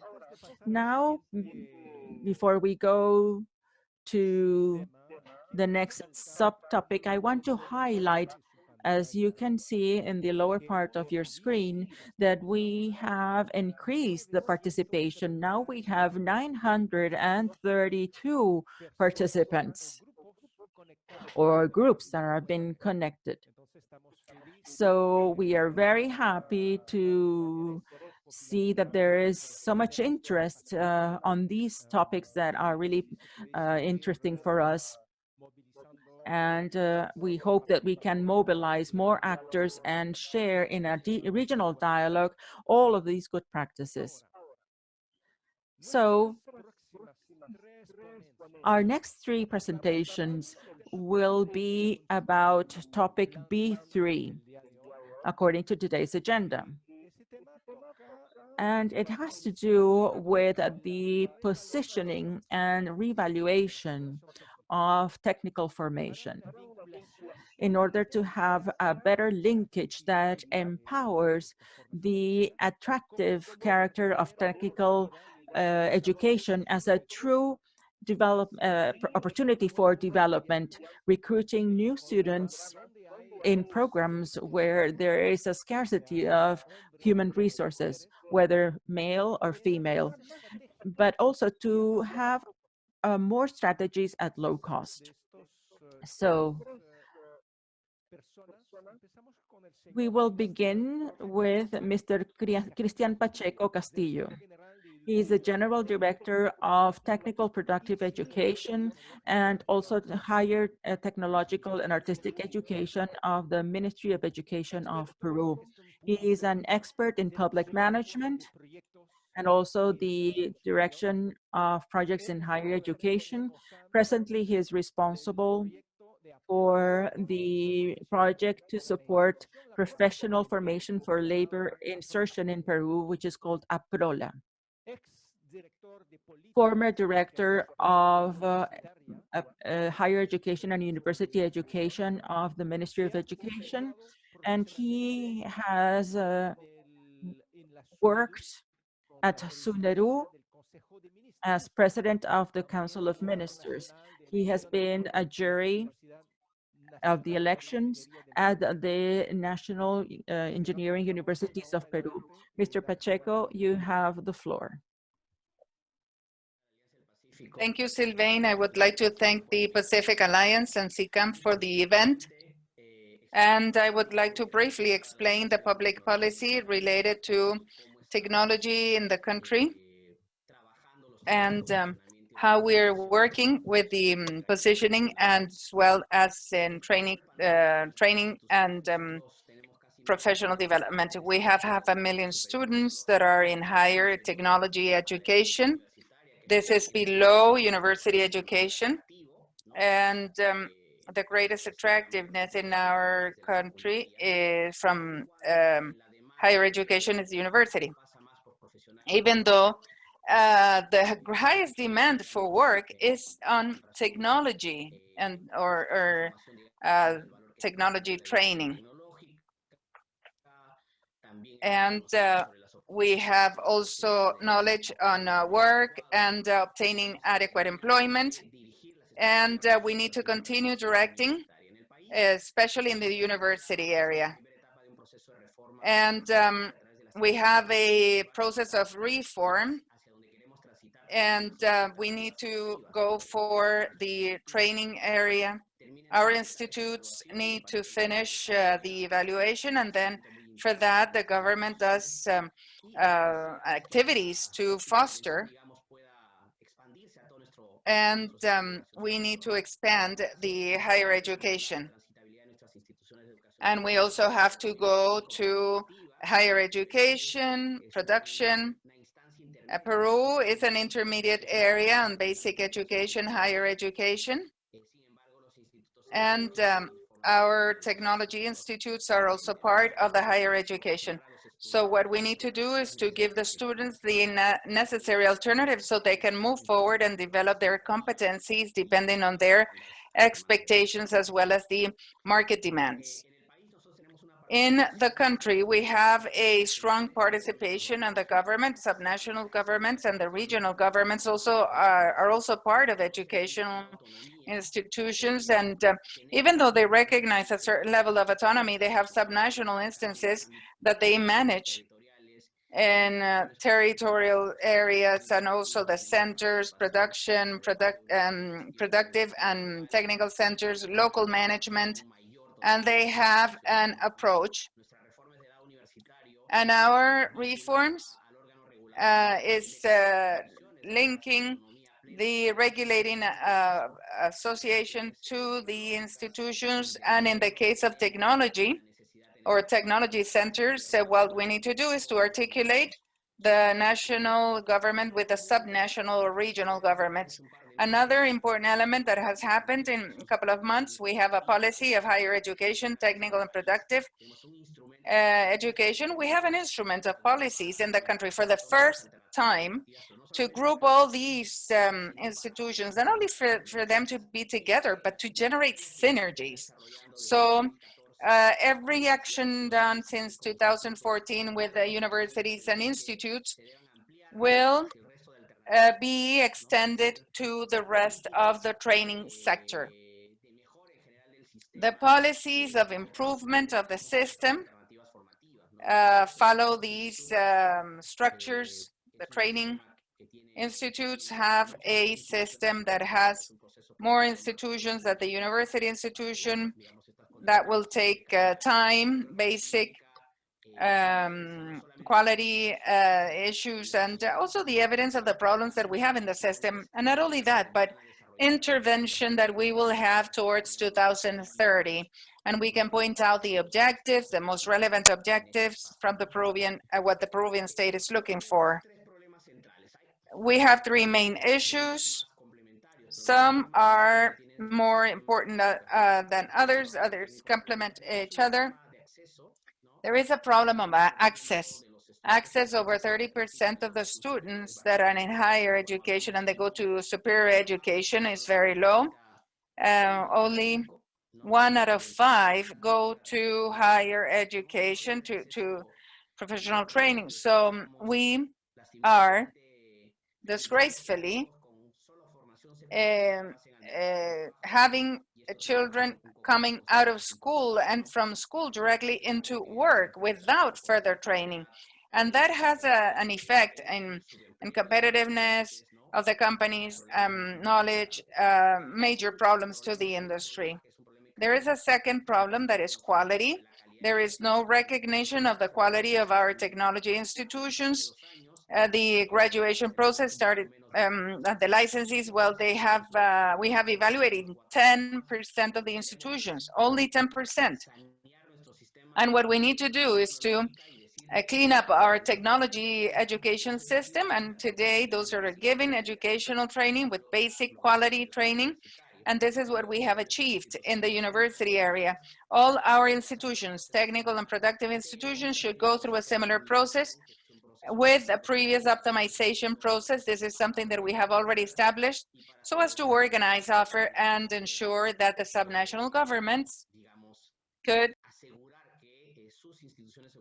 ensure that their institutions will continue with basic quality conditions. A third issue that our countries share, this is a situation of, in terms of pertinence, we have institutions that are not linked to the labor market. They don't have strong and sustainable relations with the production sector. There are only a few institutions in the country that could say they are keeping these links, and our students should have an early approach to the production or the productive sector, and with the objective of increasing the offer that is in the market and what the market needs. So we have evaluation, positioning of technical, it goes through quality and pertinence, and access is more transversal, but if we see positioning, well, pertinence and quality are the two axes over which public policy is developed. We have a first problem here on access. We have the differences, sustainable differences in the first quintiles. And in our country, we have gaps that are significant gaps in terms of pertinence. We don't have a registered, a high registered number of students. We have very high demand in technology, but that demand is not being covered with professionals that will meet the specs of a company. We have a negative view of the Peruvian companies. They receive from these institutions 6%. They say that it's low quality, and that's why the quality path is key, starting from the licensees and moving forward in terms of quality is the most important strategy.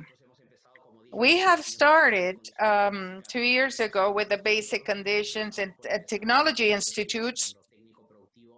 We will start with the technical, productive, and the optimization process. These are the consequences of a problem to access quality and pertinence, and we have a high index of underemployment, a loss of competitiveness, entrepreneurial and from the state, a low labor productivity, and low technological development. And all the actions are they're in our institutes with a low technology development. So there's a lot to do. And the strategy, we have to start with the 3 elements,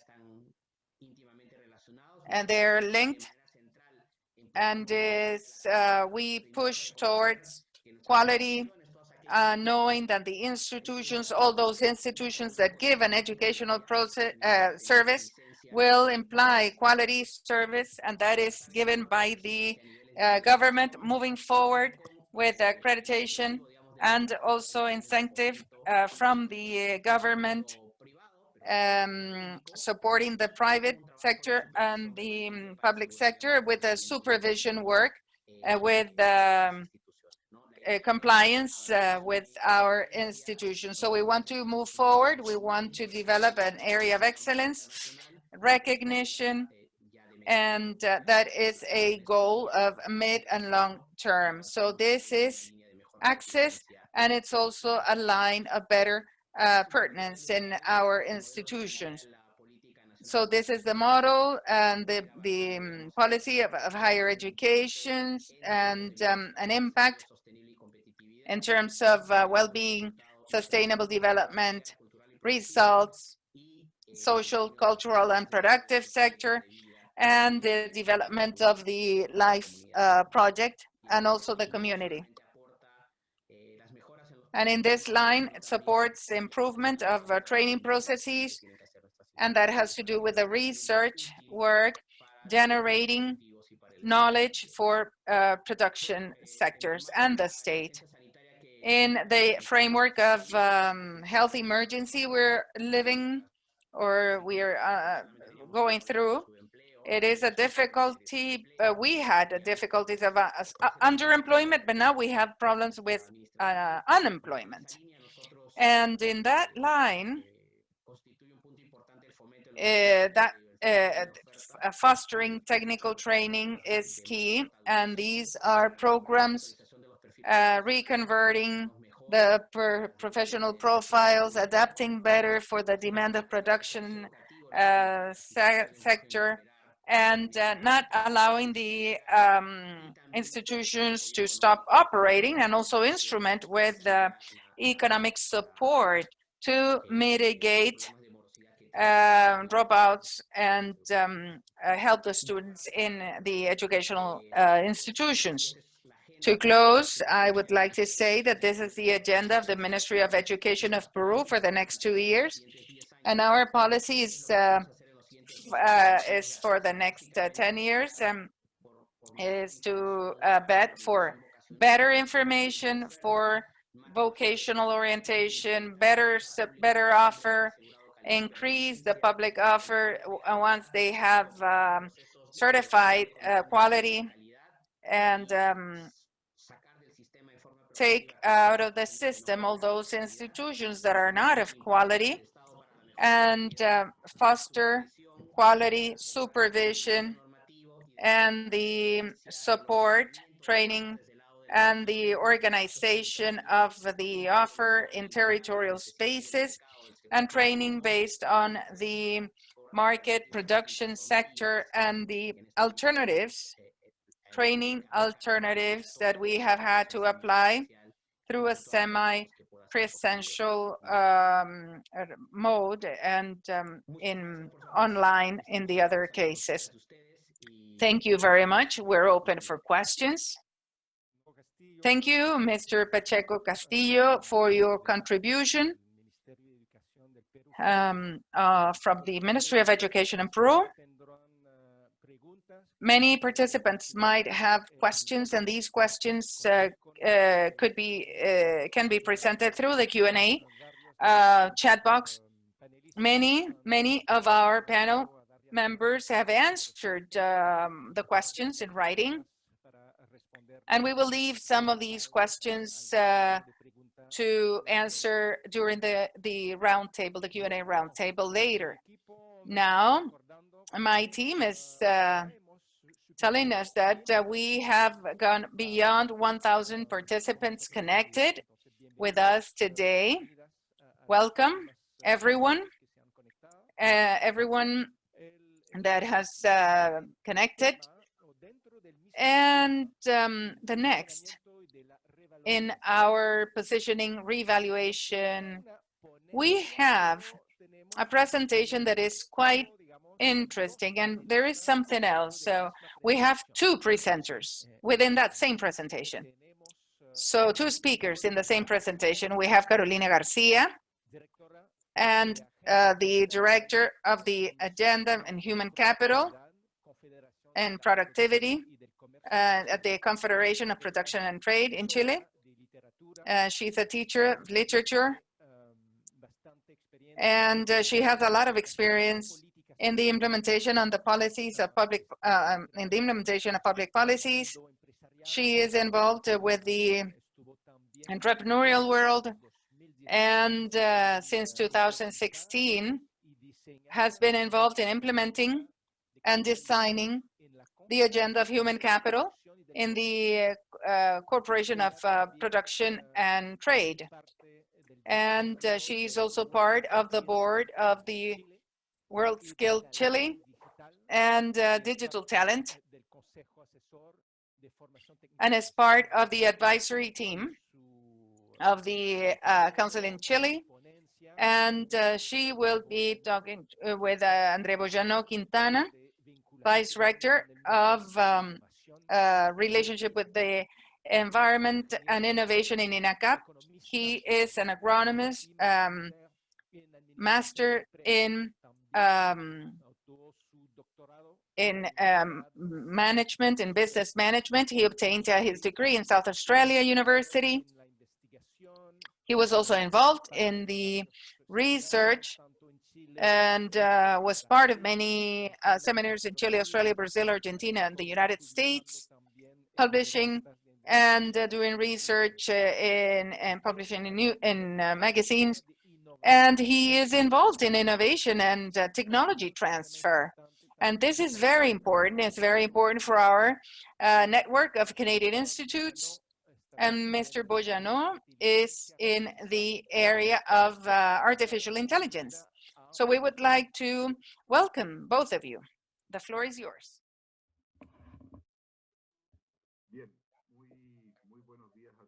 Good morning. First, I would like to thank the invitation from the Intersectoral Forum on Technical and Professional Education, Good Practices and Policies of the Canadian entity and the Pacific Alliances. So we want to share with you the challenges and public policies that we have in Chile so as to join the requirements of the public sector in terms of educational policies and the private and productive sectors in terms of the human capital requirement, and also the educational sectors who will deliver the graduates with the competencies so that they can carry out productive and competitive activities. Today, we're going to have a conversation where we are going to have Carolina Garcia. She is from CPC, and I'm going to ask her to introduce herself very briefly. Good morning, Carolina. Hello, Andres. Good morning. Good morning to all. It is a pleasure to be here. Thank you for the invitation, and I'm happy to share with you this conversation, which is a very important conversation for the educational world. Very briefly, so that we can go into the topic, I am the director of the Human Capital Agenda of the Confederation of Production and Trade in Chile.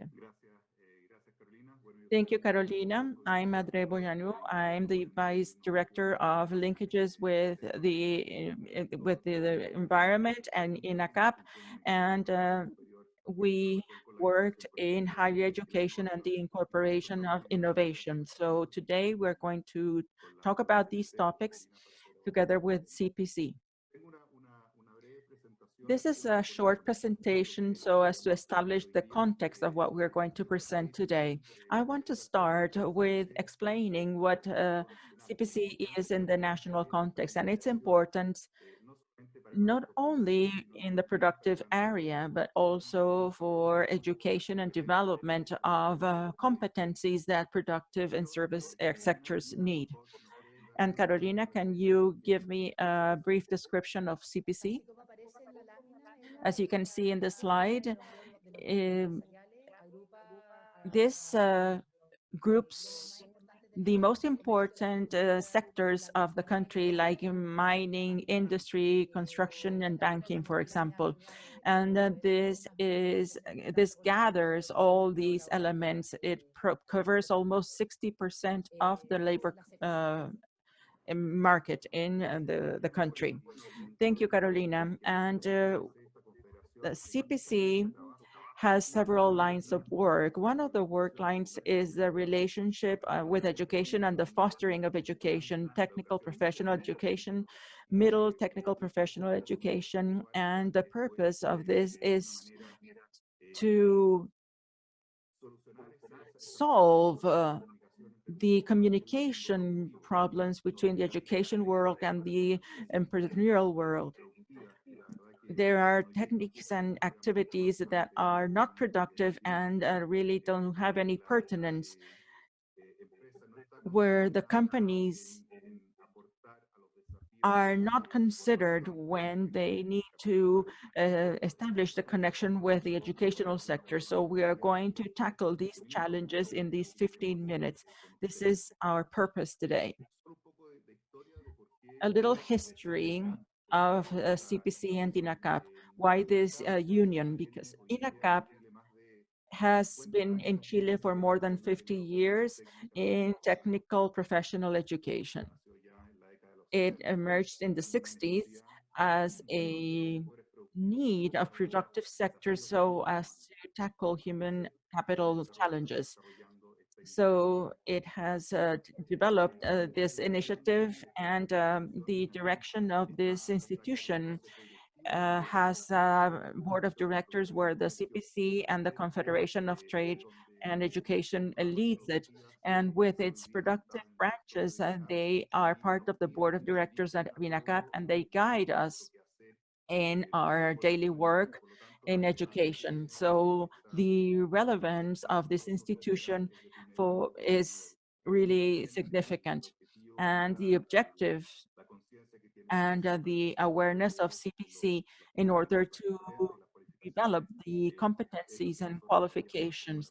This is what urges us to create all these technical and educational professionals. We at INACAP are a large institution. The institution is throughout Chile, in all the regions of Chile. We have 27 headquarters, more than 100,000 students from Arica to Punta Arenas. If you know that in Chile, this is from north to south.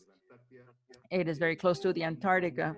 And this is a large number of students. This means that INACAP has a great impact in the formation and education and the development of our communities in our country. We reach inaccessible areas where nobody else reaches in the country. And this is where the people that the productive sectors need. So INACAP is a leader institutions. We are constantly changing. And one of the innovations that we have now is related with the educational model. We have developed a new educational model, technical professional model, that is focused and strengthens technical and professional education. And one of its pillars is the relationship and the context it will have with the productive and service sectors. So that's why we have this work with CPC, and it's very important, and we both understand this. Now, to understand the scenario or the challenge that we face in terms of relationships and support and ecosystems. Today in Chile, there are several actors, both public and private, who want to strengthen technical professional formation. Together with Carolina, I would like to share with you some of the good practices and some of the challenges and bottlenecks that we need to solve. But particularly, we would like to share with you a message where it is possible to connect the needs of the productive world in terms of human capital, with the support of the public sector, the government, and also the private educational institutes as INACAP. I would like to start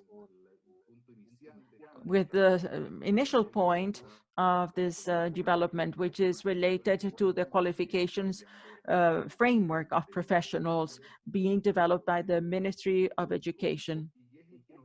And this guides us in our work and our educational work. This is the framework of our work.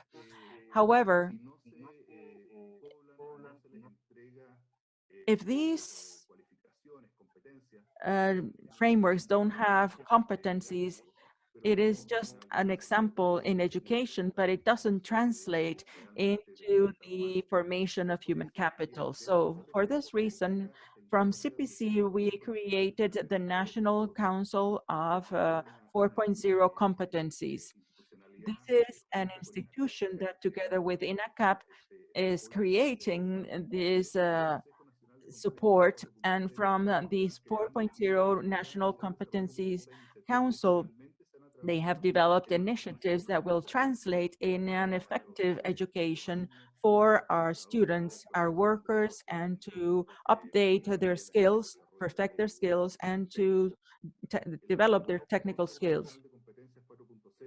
The logic of this council is that it is the first multisectoral council of 4.0 learning. And this is very relevant because it is a council that goes beyond the sectorial area. It's multi-sectoral. And we are sure that through these 4.0 competencies, which are cross-cutting to the different sectors, this will accelerate the incorporation of these competencies in different study programs at different levels and with different scopes. So under this first multi-sectoral council, what we are developing is the population of the multisectorial education. So this is a point that many countries cannot develop, but some can, like my country, and within the Pacific Alliance, I don't know if it has been developed or not, but this is a multisectoral population. It creates consensus so as to deliver these qualifications to the national technical professional competencies. And what allows us to do is to have the swiftness to create this population that has these qualifications. And basically, we have educational pathways, for example, electrical, mechanical, and electronical maintenance. And these are clear signals for educational institutions. We have formation programs for the 3 routes, specific formation that is pertinent for the human capital. So what is generated and what you can see in the presentation is what it is concrete, what we need to happen. Having all this work, which is very long, coordination between public and private entities, different sectors, there is a joint work here. Finally, we have an offer in 2021 in INACAP to consider the qualifications studied with the productive sector so that education is pertinent in automation, robotics, and heavy machinery. There are challenges. You can see here that there is a coherence between what we are doing, the public and private sector supporting each other. And I want to ask Carolina some of the challenges. For example, the National System of Competencies, Chile Valora, it requires some interoperability and so that we can communicate with the same language. So how do you see this need of cooperation and with common taxonomy so that we can escalate this process? In the slide of the CPC, there is a chart that is very clear and studies what happens in Chile. There is a bridge that is shortened where we need to start doing the connections between the education and employment world. This is a global issue, but it's worse with the issue of technology and digital technologies. So when we talk about the transformation of the system, it is a transformation of all the components of the system. And they all need to add information to this platform. So this transformation must be so radical that it implies the entities that are actors in the system to understand what is the logic behind this, so as to incorporate in the productive sector individuals. And this had been present only as initiatives, but not as a coordinated manner. So the greatest challenge in coordination has pushed cultures within the different actors that have normally participated in the system. And one of these actors is the productive sector. So CPC, looking at this problem, has been doing some internal renovation of its role and has incorporated from its perspective and its work a more powerful focus on integrating CPC and INACAP with the human capital and work together with the entrepreneurial world. So this helps the system have a complete articulation and coordination. From Chile Valora, we have this within the productive sector. In the educational sector, we involve all actors. In this sense, the challenge is very big. We need to start with what is more reasonable for the country. So that's why we thought about the cross-cutting sectors. And this has to do with what you mentioned, the multi-sectoriality that has to do with the logic of a country such as Chile, which has like only 20 million inhabitants. So this is the challenge, and this is what we have been doing in the past year, but there's still a lot to be done. Thank you, Carolina. Thank you very much. Here, we have the challenge of developing this ecosystem of laboral formation. As Carolina said, communication is very important, the joint work between the actors that are participating and are interested in developing pertinent education for Chile. So we need to cooperate and work in a very united manner. So thank you very much. I hope that this conversation has been useful for you, and we are open to any of your questions. Thank you. Thank you, Andres. Thank you, Andres and Carolina. Now we are going to the next presentation. So, still on the same topic of positioning and valuing the TVET education, we have now a special guest from Canada. We have Tracy Ellis, Director in Marketing and Recruitment from Durham College. Leading the marketing and recruitment team at Durham College, Tracy has over 22 years of experience in the training and education sector. She has a high degree of expertise in brand and marketing innovation, as well as strategy design, development, implementation, evaluation, and promotional programs to support organizational goals. A highly effective and result-oriented leader. As well, Tracy has delivered marketing and communication presentation and shared best practices with an international education specialists and delegates, including Pacific Alliance Education for Employment program, our program. So Tracy is involved in one of our technical assistants. She will present that to us. And she's also been involved in another of CICAN program in Vietnam. Tracy speaks English, and therefore it would be appreciated if questions may be addressed to her in that language. Tracy, welcome, and please go ahead. Hello, my name is Tracy Ellis, and I'm the Marketing Director at Durham College, located in Ontario, Canada, just 1 hour from the big city of Toronto. I'm happy to join you today to present on the challenges, opportunities, and marketing success of a community college.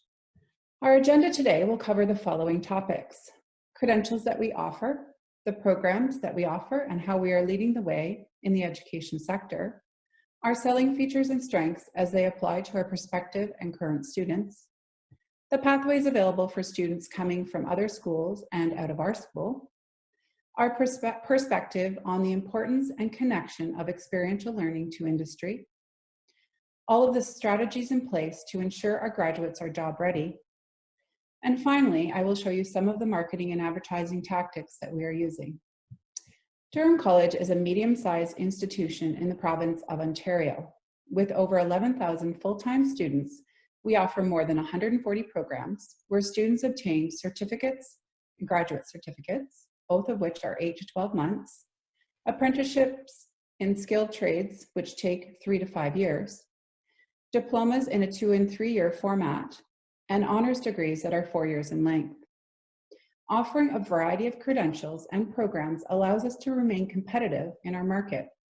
Many of the community colleges in our province now offer degrees in specialized areas. Our degrees provide a very comprehensive mix of theoretical and hands-on learning. Challenges in our position. At DC, we take our work very seriously and meet challenges head-on to ensure our strong position in the education market. With 42 other post-secondary schools in our province of Ontario, we know that there is a lot of competition, and now more than ever, keeping our market share is of the highest importance. We continue to strive for programs that prepare graduates for jobs that are in demand and work hard to make sure that what we are teaching is relevant to current industry trends, using the latest equipment, software, and technologies available.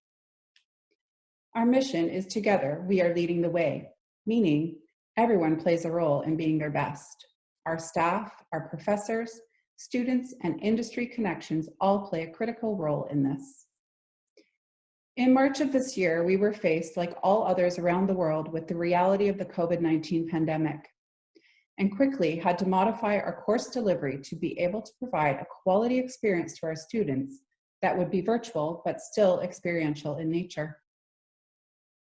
Our new reality is that we now need to reassure our customer and build confidence that we are experts in education, whether we are in the labs and classrooms physically or on a live video conference with our students. This new challenge is still a work in progress, and we continue to make improvements every day. So why Durham College? Our professors take pride in being able to offer so many ways for students to gain real-world experiences that are related to their chosen career path. Experiences through co-ops, internships, capstones, and projects. Our students who run our campus restaurant, The Bistro, work in our gardens and greenhouses, and in our Durham College spa are just a few examples of how we accomplish this. One of our campuses is focused on skilled trades, where our labs allow students to work with all of the same equipment that is used in the industry. These photos that you're seeing here demonstrate one of these examples. This is our crane operating and simulation program. In the top left, you will see a student working on a simulator, and then they will go out in the field and use the equipment that is used in the industry. Our professors come from industry and bring their skills and knowledge to the classroom to share with their students. They work very hard to maintain relationships with businesses to connect students and graduates to future opportunities. We are connected to industry in so many different ways. All of our programs have an advisory committee where professionals in the industry help to guide us on our program development and an annual review in order to keep the material up to date and relevant that we are teaching our students. Many of our committee members also take students on for co-ops, internships, or placements, and some will even hire our grads when they're completed their studies. And finally, we are diligent and have formed hundreds of pathways for students coming into our programs from other colleges and universities, and for our own students who wish to pursue further education out of our programs. Whether you're taking a program at another college or university, or want to move into a DC program as you're completing your studies, and wish to move on to further education, we've continued to build on the number of quality pathway opportunities for our students. This not only allows us to remain competitive as all other post-secondary schools in our province offer pathways, but meets the needs of today's student. We know that over half of our students will obtain at least 2 or more credentials before going into the workforce. Our students are expert professors, and industry equals hands-on experience. At Durham College, we have goals that are based on 4 pillars. The pillars are our students, our people, our work, and our community. I am sharing an exercise that we coordinate each year that brings together our students, expert faculty, and industry professionals from the community who all work together to run an amazing simulation exercise on our campus. This exercise is spread over 2 days.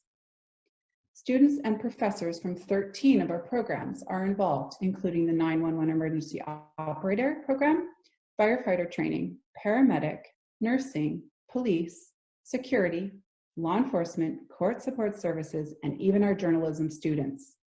This exercise gives us many opportunities to market these programs. We create news stories, videos, social media, and speak about this exercise with prospective students, parents, and teachers. The video I'm going to show you now is just a simulation. We hired actors to portray the injured victims. Please know that no one was hurt during the exercise. Oh, here we go.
Such a great collaborative effort that is.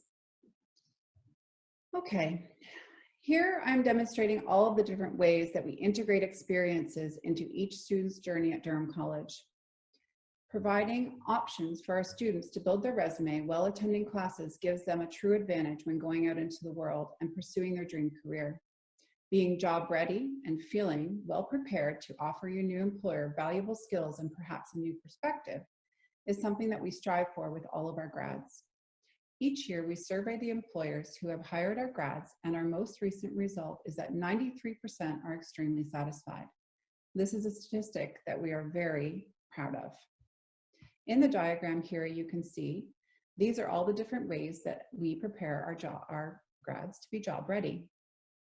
Whether it's through experiential and theoretical learning in our labs and classrooms, through co-op internship and placements out with employers, through a multitude of research and entrepreneurial opportunities that are available both on and off of our campus.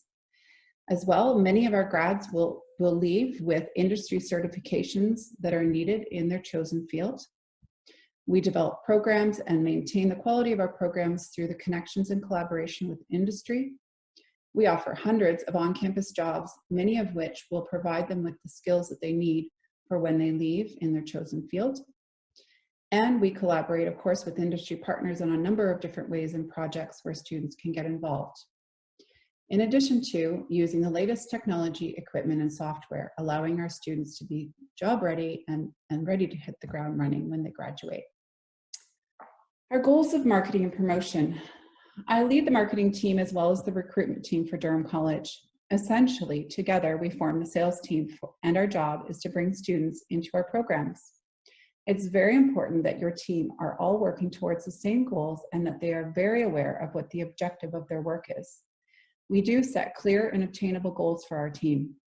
Our goals are to improve the reputation for our quality programs through our advertising and marketing tactics, to always be increasing visits to our website because we know that this is the #1 marketing tool in reaching our prospective students, to be increasing the visits to our open house. We have 2 open houses a year, one in the fall and one in the spring.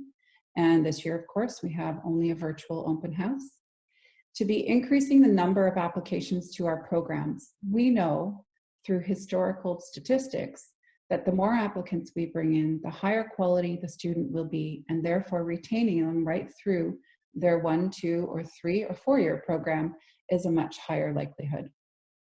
We also strive to reach our goals for program enrollment numbers. Our approach to marketing and promotion is always to focus on our brand and strong reputation for quality in the marketplace. I ask my team to think like the customer and put themselves in their shoes. How do our prospective students like to receive communication, and how can we do that best? We're always looking at current trends in marketing and advertising. Do we need to align our strategies with what's current, of course, and perhaps change them to meet the demands of the current marketplace? We need to develop strong strategies on a very lean budget. We don't work with a large budget in my school. And of course, customer service is always key. Once we get a student interested in the college, whether we're speaking to them through live chat, email, phone, or in person, is essential. So customer service is an essential component of our success.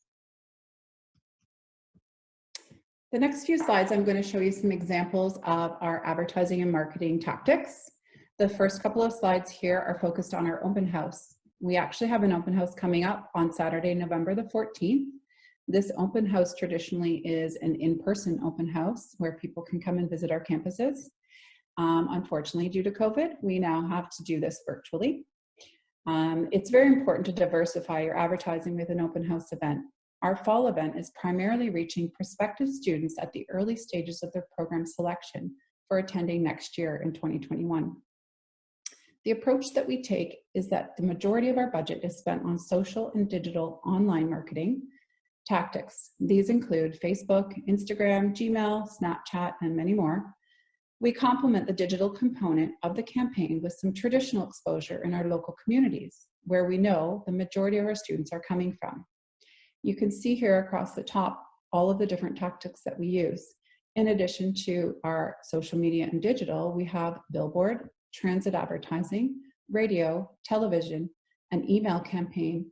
We promote through our live chat channels, and of course our recruitment team, who are currently hosting events, virtual events for our local schools, are promoting the open house to all of the attendees there.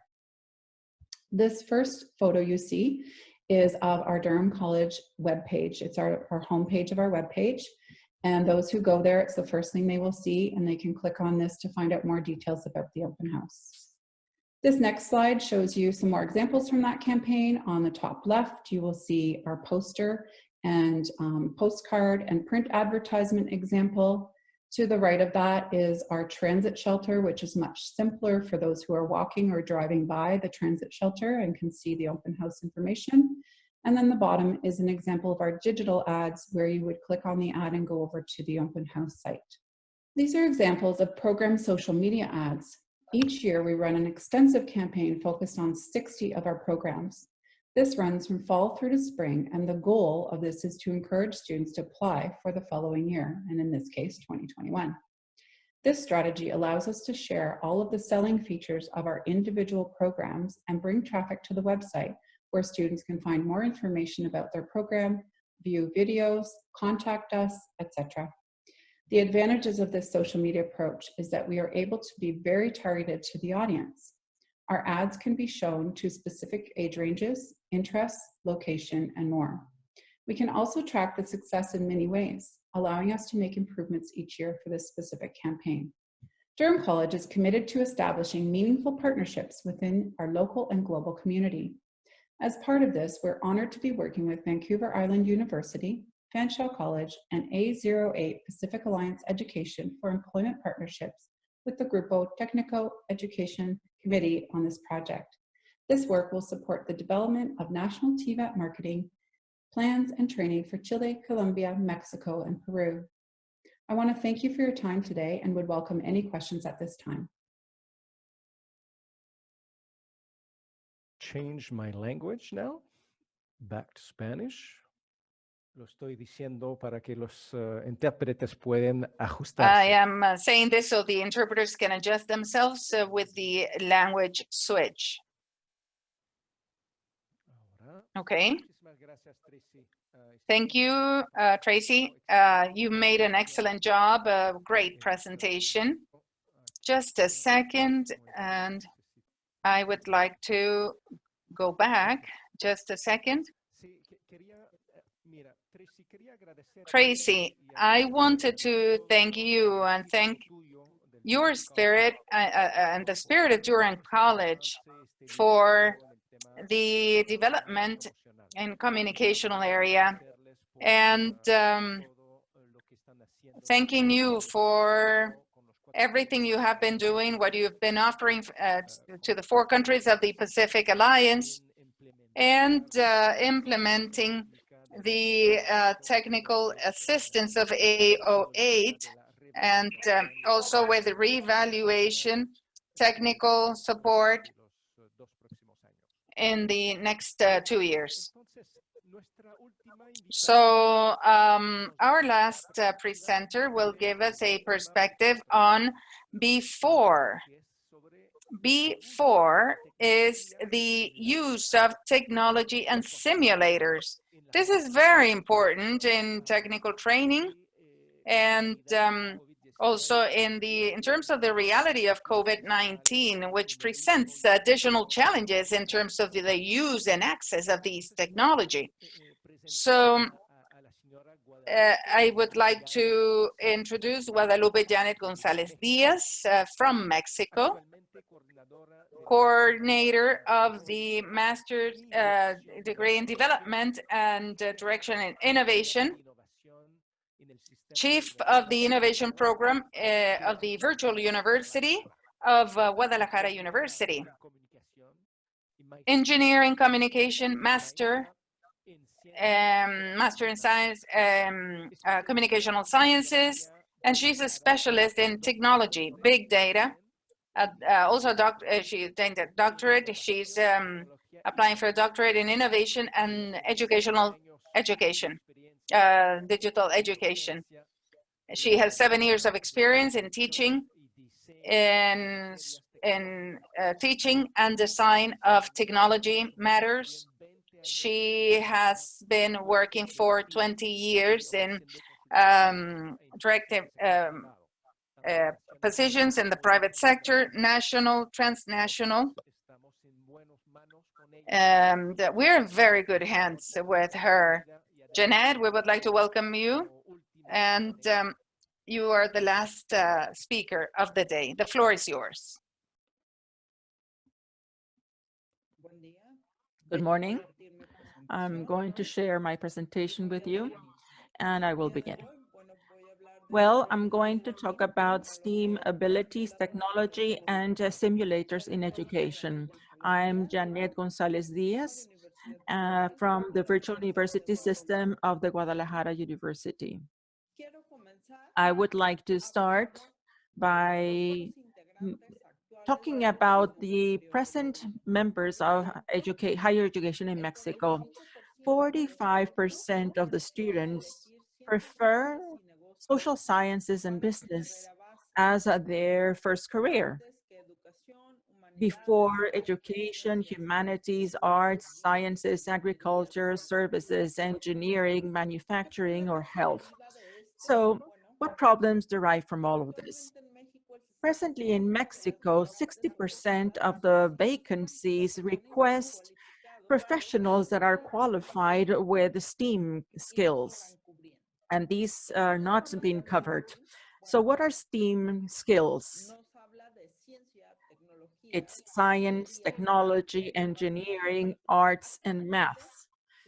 Presently, there are many social, cultural, and academic factors that explain why a student does not decide to study a STEAM career.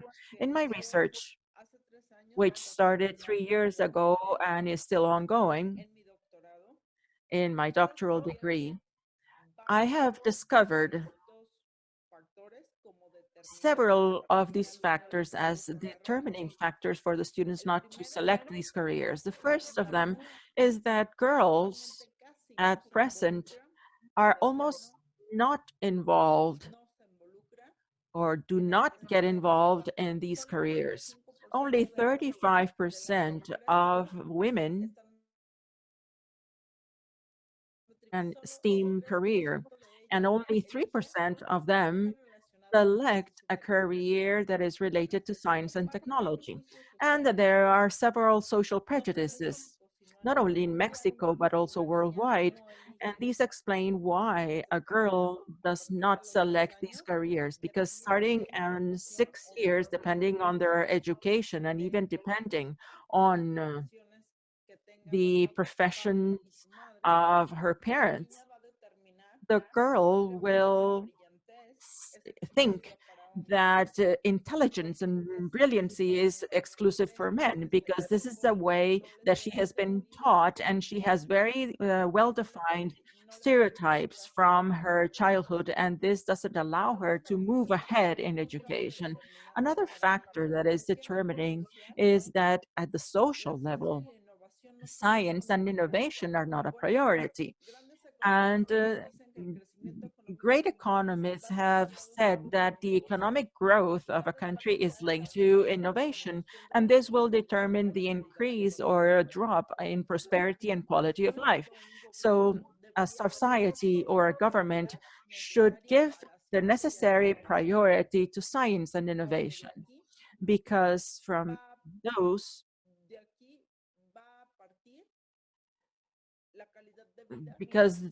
would determine the quality of life of their citizens. Another determining factor that we have found in my research is that the new generations have different learning styles. They don't learn the same way in which they learned 5 years ago. And universities and educational institutes need to adapt to this. We need to update educational programs as the learning styles change. We cannot have the same learning styles or teaching styles. And this is a great challenge for educational institutes. Another determining factor for someone to study a STEAM career is maths. There's a myth that maths are difficult, but throughout my research, I have questioned whether maths are truly difficult to learn or are they difficult to teach. And the key is the application we give to it. Students fear maths because they cannot find an application for it in their daily life. It is common to hear students say, well, why do I want to study that if I don't know what I'm going to use it for? For example, the general formula is that I'm never going to use it in my practice. Maybe what is difficult is to teach them that it is important, that they will use it. Maybe they won't see it as such as algebra, for example, but they will see different variables that they will be able to calculate. So maybe we are not creating the proper teaching skills so that maths are not difficult. But we all know that maths are essential for life, for our daily life. My proposal is to incorporate the use of technology and simulators as a new educational model. There are several questions or resistance to this. Why? Because we have simulators of all types. We have simulators for medicine, we have simulators for the basic sciences, for business, for electronics. However, we need to be very careful when we select a simulator for education.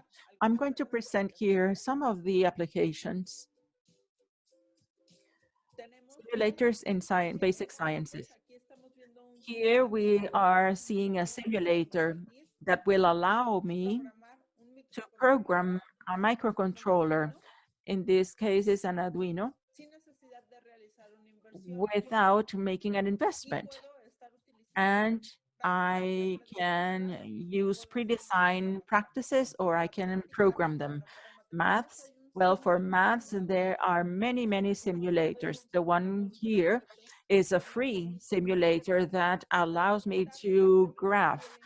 When I studied engineering, I needed to use a graphing machine, which was very expensive and very bulky, and not everybody had access to it. But today, we have this simulator, and it is free. We have other types of simulators, the one we're seeing here on the screen. This is a business simulator, and its function is to provide students with different scenarios where the student enters data, and with this, it generates different results in a business. We have other simulators.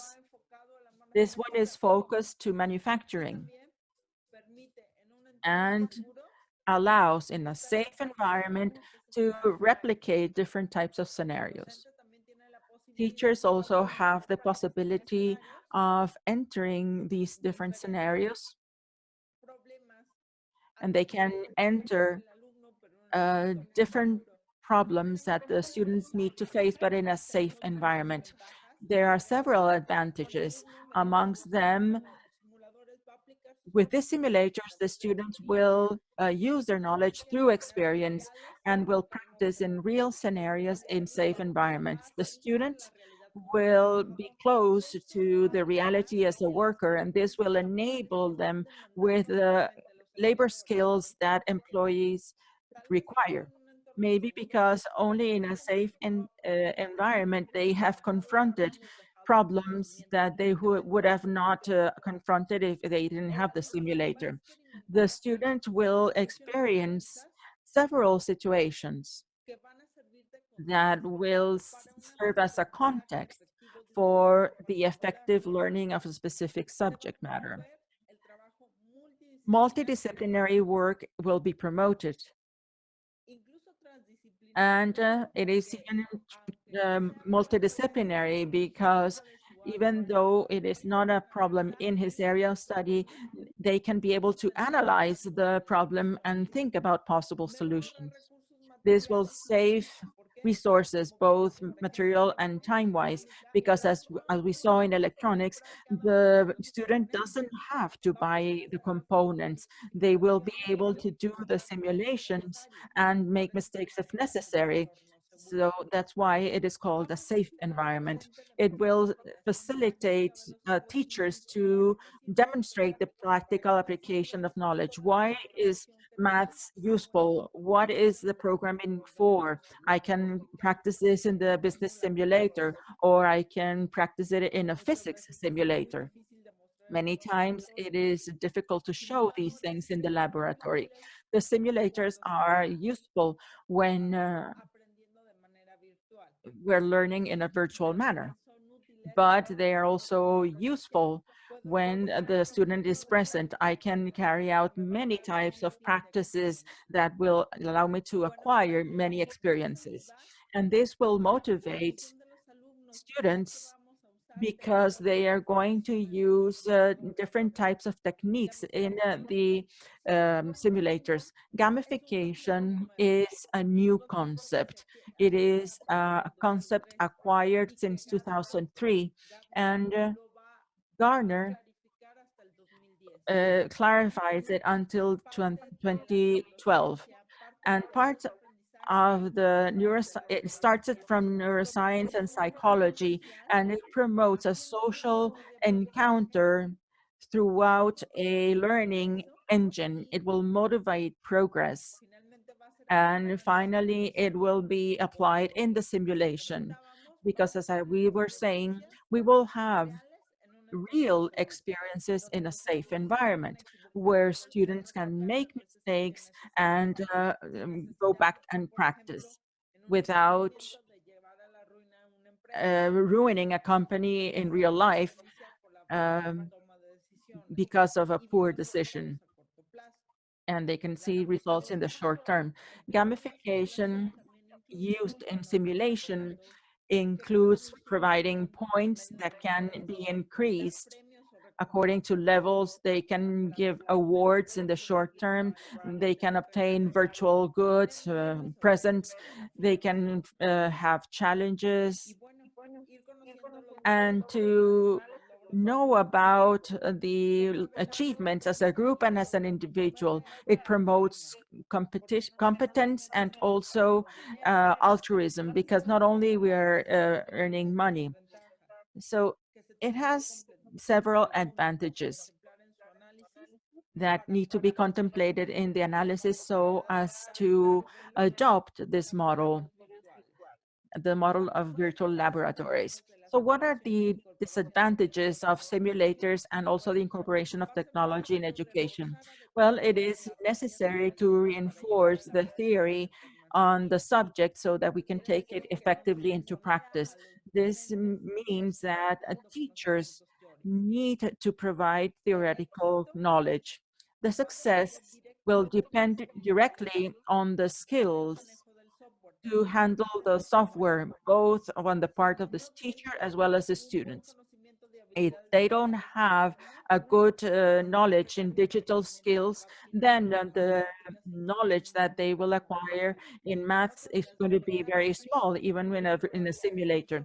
You also need to evaluate whether its use will substitute real practice, and this will depend on the subject matter.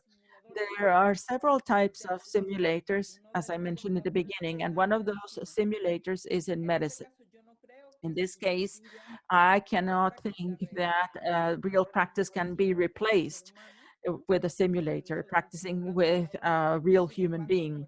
However, it can reduce many potential risks, like, for example, losing a life if you first practice in a simulator. You need to take this into account before adopting this as an educational model. Another of the disadvantage is the implementation cost, because depending on the simulator and depending on everything that can be done with a simulator, that will lead to the cost, and you need to take that into account. And not only the cost of licenses of the simulator, but also the infrastructure that I'm going to need in order to support the simulator. So as a conclusion, to incorporate simulators as an innovative tool in education will bring great benefits for students and teachers, because it will adapt to the new ways of learning of these new generations. And it will provide a true approach to the real scenario. However, as we said, we need to have a prior formation of teachers and students in the use of information technologies. Thank you very much. And I can solve any of your doubts or questions. Very interesting what you have shared with us with your great experience. And thank you very much, Janet, for sharing all your knowledge as a professional, but also representing Mexico. So we have listened and enjoyed the topics our panelists presented, and I understand that many of the questions have already been answered in written form. We have received, well, we have more than 1,000 people connected without taking into account those who have left. And we have received around 100 questions. So maybe you can understand that we have tried with the expertise of our guests to answer as many questions as possible in written form. Now we will have the opportunity of answering verbally a few questions that are more relevant for the majority of the people who ask the questions. So I invite Ryan Montpellier of the Canadian Mining Council to turn on your camera and take 2 minutes to answer any of your questions. You have the floor. Thank you, Sylvain. So one of the questions that was asked was specific to female participation in the mining industry, and what is the number and some of the challenges that we face here in Canada. So I thought I'd start and just quickly address that, because I believe it was talked about both in Chile and in Peru. So today, women make up about 18% of the Canadian mining sector, but that number is misleading because women make up over 50% of the jobs in finance, HR, and administration in the mining sector. So when you look at the mining specific occupations, women make up closer to 5 or 10% of those jobs. And there's a number of things that we are doing here in Canada to try to change that. And we've have a number of programs to try to attract and recruit more women into careers in the mining sector. We're providing more co-ops and internship opportunities for women. But it's not just about attraction, it's also about addressing the systemic barriers that women and other underrepresented groups face in our sector. So we have a number of things that we are doing and that mining companies are doing to try to change the culture of the mining sector. And one thing I will say, and people often ask us about the impact of technology, and I think that this is a tremendous opportunity for us, given that technology and innovation is changing how we mine in Canada, and it will open up the industry to a number of people who have been historically excluded. So that is, I think the one comment I would say is there's a tremendous amount of effort being invested today to try to attract more women to the sector, and I can see that number increasing dramatically in the next 10 years or so. So thank you. Muy bien, muchísimas gracias, Ryan. Pasamos Thank you ahora. very much, Ryan. We will go to Juan Esteban Dulce from Nestlé, Chile. No sé si pueden, ahí. Bueno, muchas gracias. Thank you. I would like to refer to a couple of questions regarding a company as a space of learning, and if there is a need for the company to have a policy to do that, and how do we make a buy-in in terms of the institutions and dual training to be linked to the company.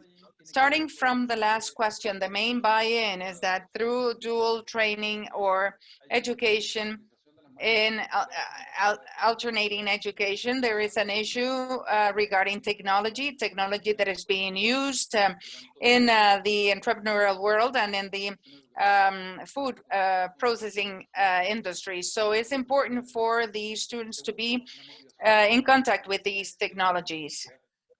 Students benefit because they develop their knowledge and they learn by doing in the labor context, in the company context. And this implies great motivation because they're seeing in practical terms the result of their learning, and also the tie-ins and also the employability concept. From this experience in learning by doing in the workplace implies a reduction in time to find jobs.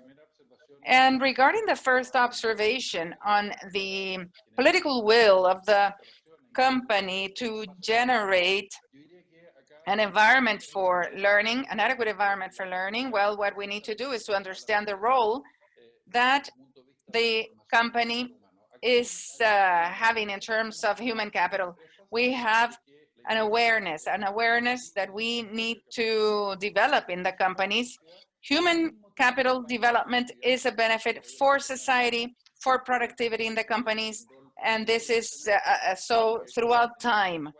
There is a key component. We need to understand what are we giving back to society and what young people can also give us in terms of the development of the company. Thank you, Mr. Dulce. We will go now to Raúl Martinez from the Secretariat of Work or Labor in Mexico. Nuevamente, buen día a todas, todos. Hello.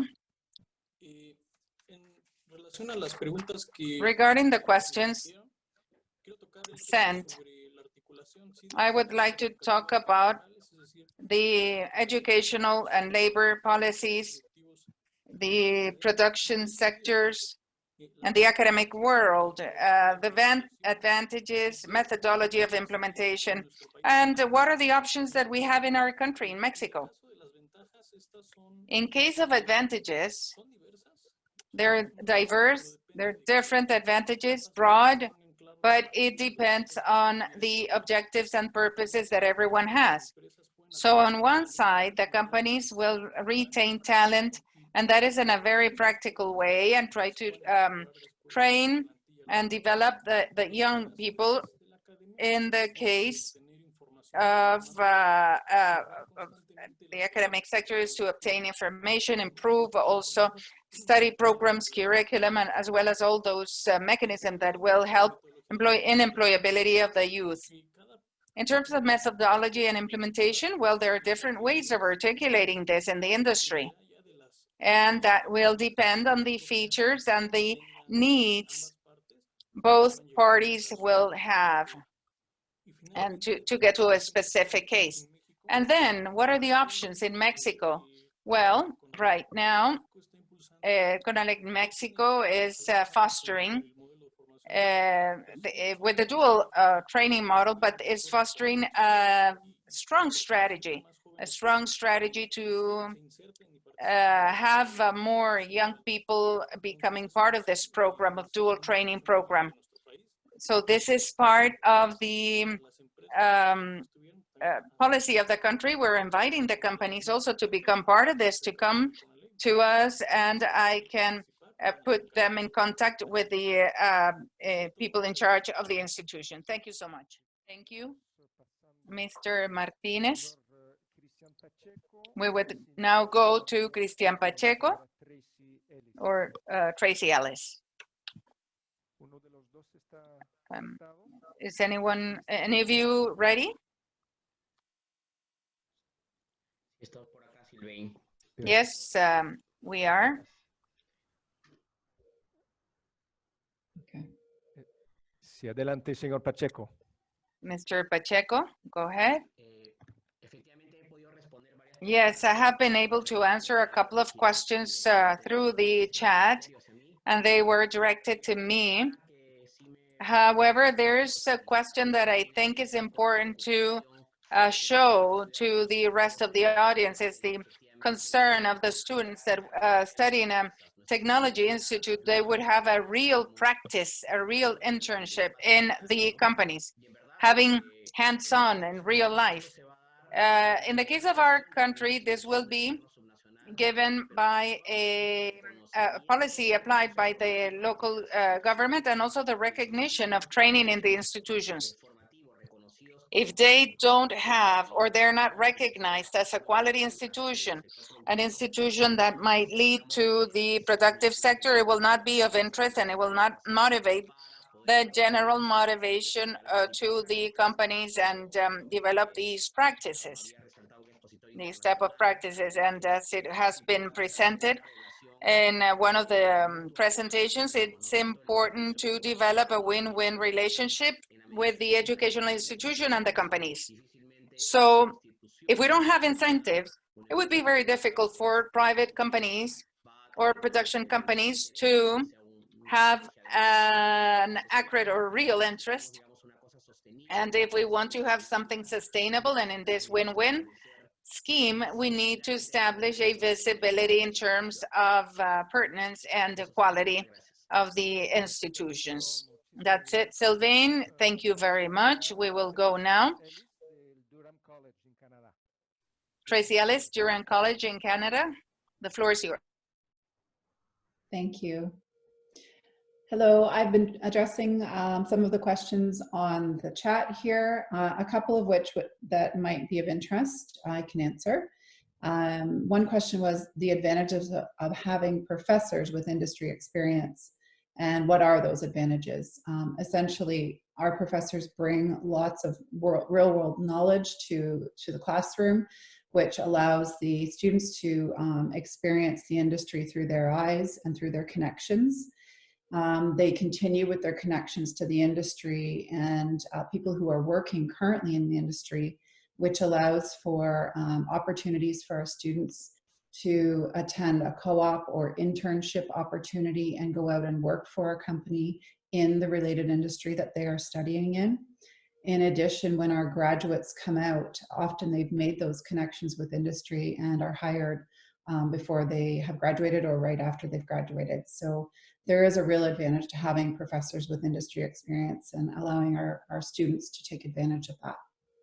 The second question I can address is, do we track the results and success of our open house events?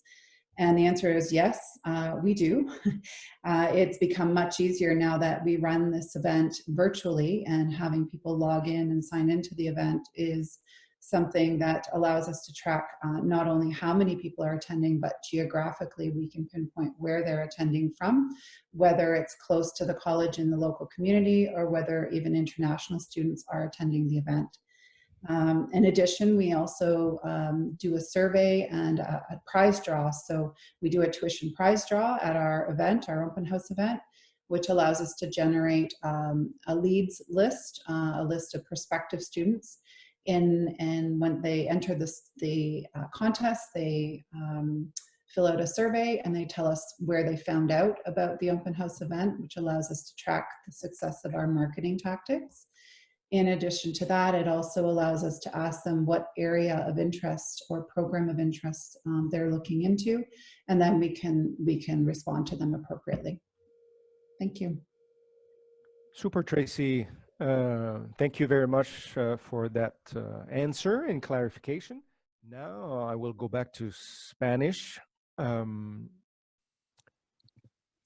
volviendo al español, ya está. Going back to Spanish, we're almost at the end, and I would like to say that if you have questions that have not been made in writing now, or if they weren't answered, we will have a session working in a subgroup on Thursday, November 5th, and our experts will come back, will be with us. Those that left due to other meetings, I would like to greet them all. They're all happy, and they're all congratulating everyone for the great interest presented in the event. Now, to offer you the closing remarks, we have Andres Felipe Uribe Medina, and he is a graduate with honors in his master's in public policy in the Chicago University, and a master's in economy and specialization in journalism. Uribe Medina is the Vice Minister of Employment and Pensions of the Ministry of Labor in Colombia. The Vice Minister is married and a proud father of 3 children.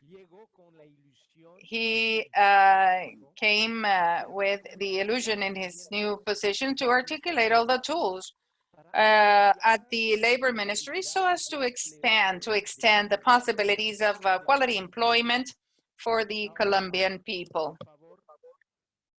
I would like now to offer the floor to the Vice Minister, Uribe Medina. Thank you, Sylvain, for your kind introduction. I have been for some time at the Vice Ministry, and we've been working topics as the ones mentioned in this seminar throughout this government. So I would like to greet all of you who have remained until the end of the seminar, which was called within the environment of the Pacific Alliance. I have worked there in several positions, and I am very glad to see these initiatives in this integration between the countries of the Alliance. So I thank the Canadian Institute of Technological Institute that gives us the opportunity to share the collective knowledge that we have on these topics. In the Colombian context, this is very important because this government, its development plan, wanted to create a national qualification system with the same objectives with which this seminar has, in order to link the educational sector and the labor sector to properly respond to the demand of talent in the labor market. So this is one of the great challenges that we face in our country. And it is relevant, and it is a challenge in what we call technical professional education. Here we need to strengthen the institutionality of technical education compared with in university education, which is a more robust framework. We need to put the technical professional education at the same level as university students. So what we are proposing in our development plan and what we are implementing right now is to recognize this education for labor, as many of you know as technical professional formation, and using as a reference the catalogs of the national formation frameworks, and to have as a goal to guarantee the quality of those learnings. And something that has been mentioned today is that these results must be built where the actors of the productive sector. There must be a dialogue between the productive sector and talent creators, so as to guarantee the pertinence of the labor. And this is something that we see in the labor indicators. If I am not educated in something specific, I am not going to be productive, and I will be doomed to be unemployed or in the informal sector. So it is important for us to move ahead in the strengthening of education for labor, to create a quality system, as we have said in our development plan. This system needs to ensure that the learning results allows initially the young people, but also people of any age, to acquire the skills that will allow them to enter the labor market and to solve one of the structural causes of informality and unemployment. Today, we are dealing with the impact of the pandemics, but here we are talking about a structural issue that we have been working before the pandemics, and this is where we need to think in the long term. And within the framework of this seminar, we could think about a utopic scenario, at least starting with the countries in the alliance. We can have a common space for education, for technical education, that will allow us to share a system of qualifications. So here we are working to create the catalog and the qualification framework that follow international standards that are recognized, so as to have this possible compatibility between the countries so that people have proper mobility internationally, because that is a need that many workers face today. So I am very honored to have participated here, and also that you called our labor ministry. Maybe you heard Oscar Riomagna, who has been worked hard in this area. So we are very pleased of being a part of this space for discussion, and we will continue working not only to share these spaces for discussion, but also to share the tools of recognition of technical formation and professional formation, their quality, and to allow the labor mobility amongst our countries. So I would like to thank also the Group of Technological Institutes of Canada, and thank you all for being present. Good day. Thank you, dear Vice Minister. We thank you very much for your time and also for supporting this intersectoral effort. And we will continue cooperating with you and your Vice Ministry. Now I invite my colleague from SICAN and the main official of the program, Bridget Scheer, to give her last words and to thank you and to remind you of the next two webinars in the following weeks. So with this, I say goodbye, and I personally thank you for your excellent participation, and also for having almost 1,000 people here with an extra half hour of work. So Bridget, you have the floor. Thank you, Sylvain. I have the pleasure of sharing with you some of the conclusions on behalf of SICAN's team of the EPAP program to close this second session of the forum, which has been excellent. We would like to once again thank all the speakers and the authorities of the 4 countries of the Pacific Alliance and Canada for your valuable presentations today on the linkage between the EFP and the productive sectors. This is a great opportunity to listen in just one session and learn from the authorities of the public sectors, the ministries of education and labor, from experts in the productive sector, and also sectoral councils and businesses, and as well as educational institutes from the 5 countries. And this has allowed us to reflect in a comprehensive manner, thanks to the different perspectives and experiences that were shared on the good practices, good policies, and guidelines, particularly how to better align the world of education with the labor environment, so as to include the priorities in the development of individuals.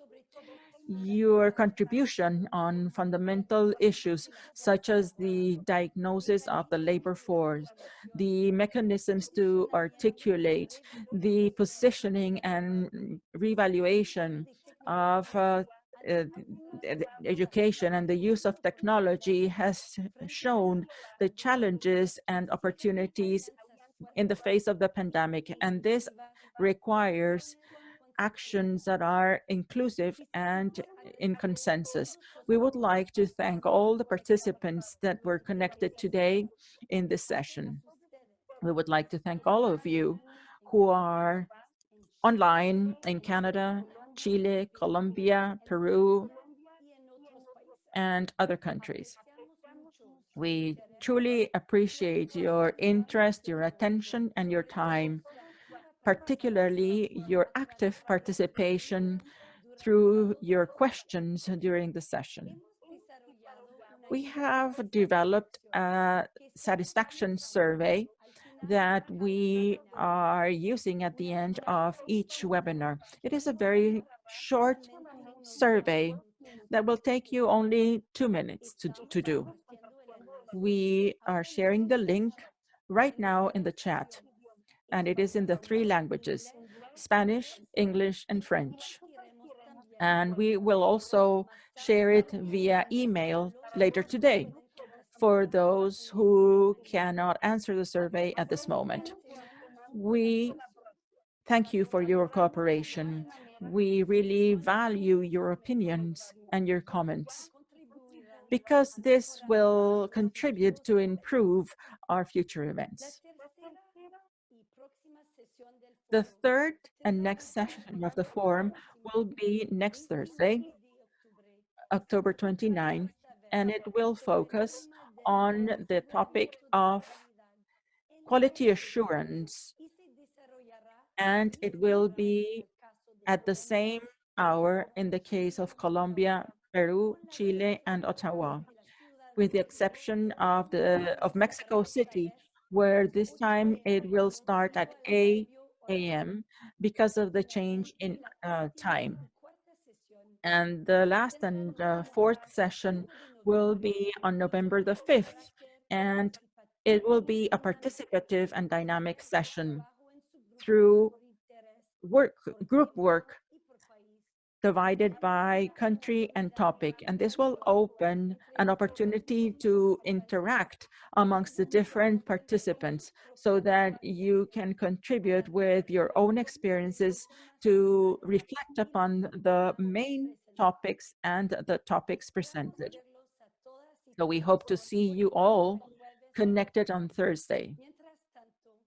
In the meantime, we wish you a good day, and it will be a pleasure to resume the intersectoral discussions of EFPP to strengthen international dialogue in our competencies in these topics. Merci beaucoup à tous et à toutes pour votre participation encore aujourd'hui.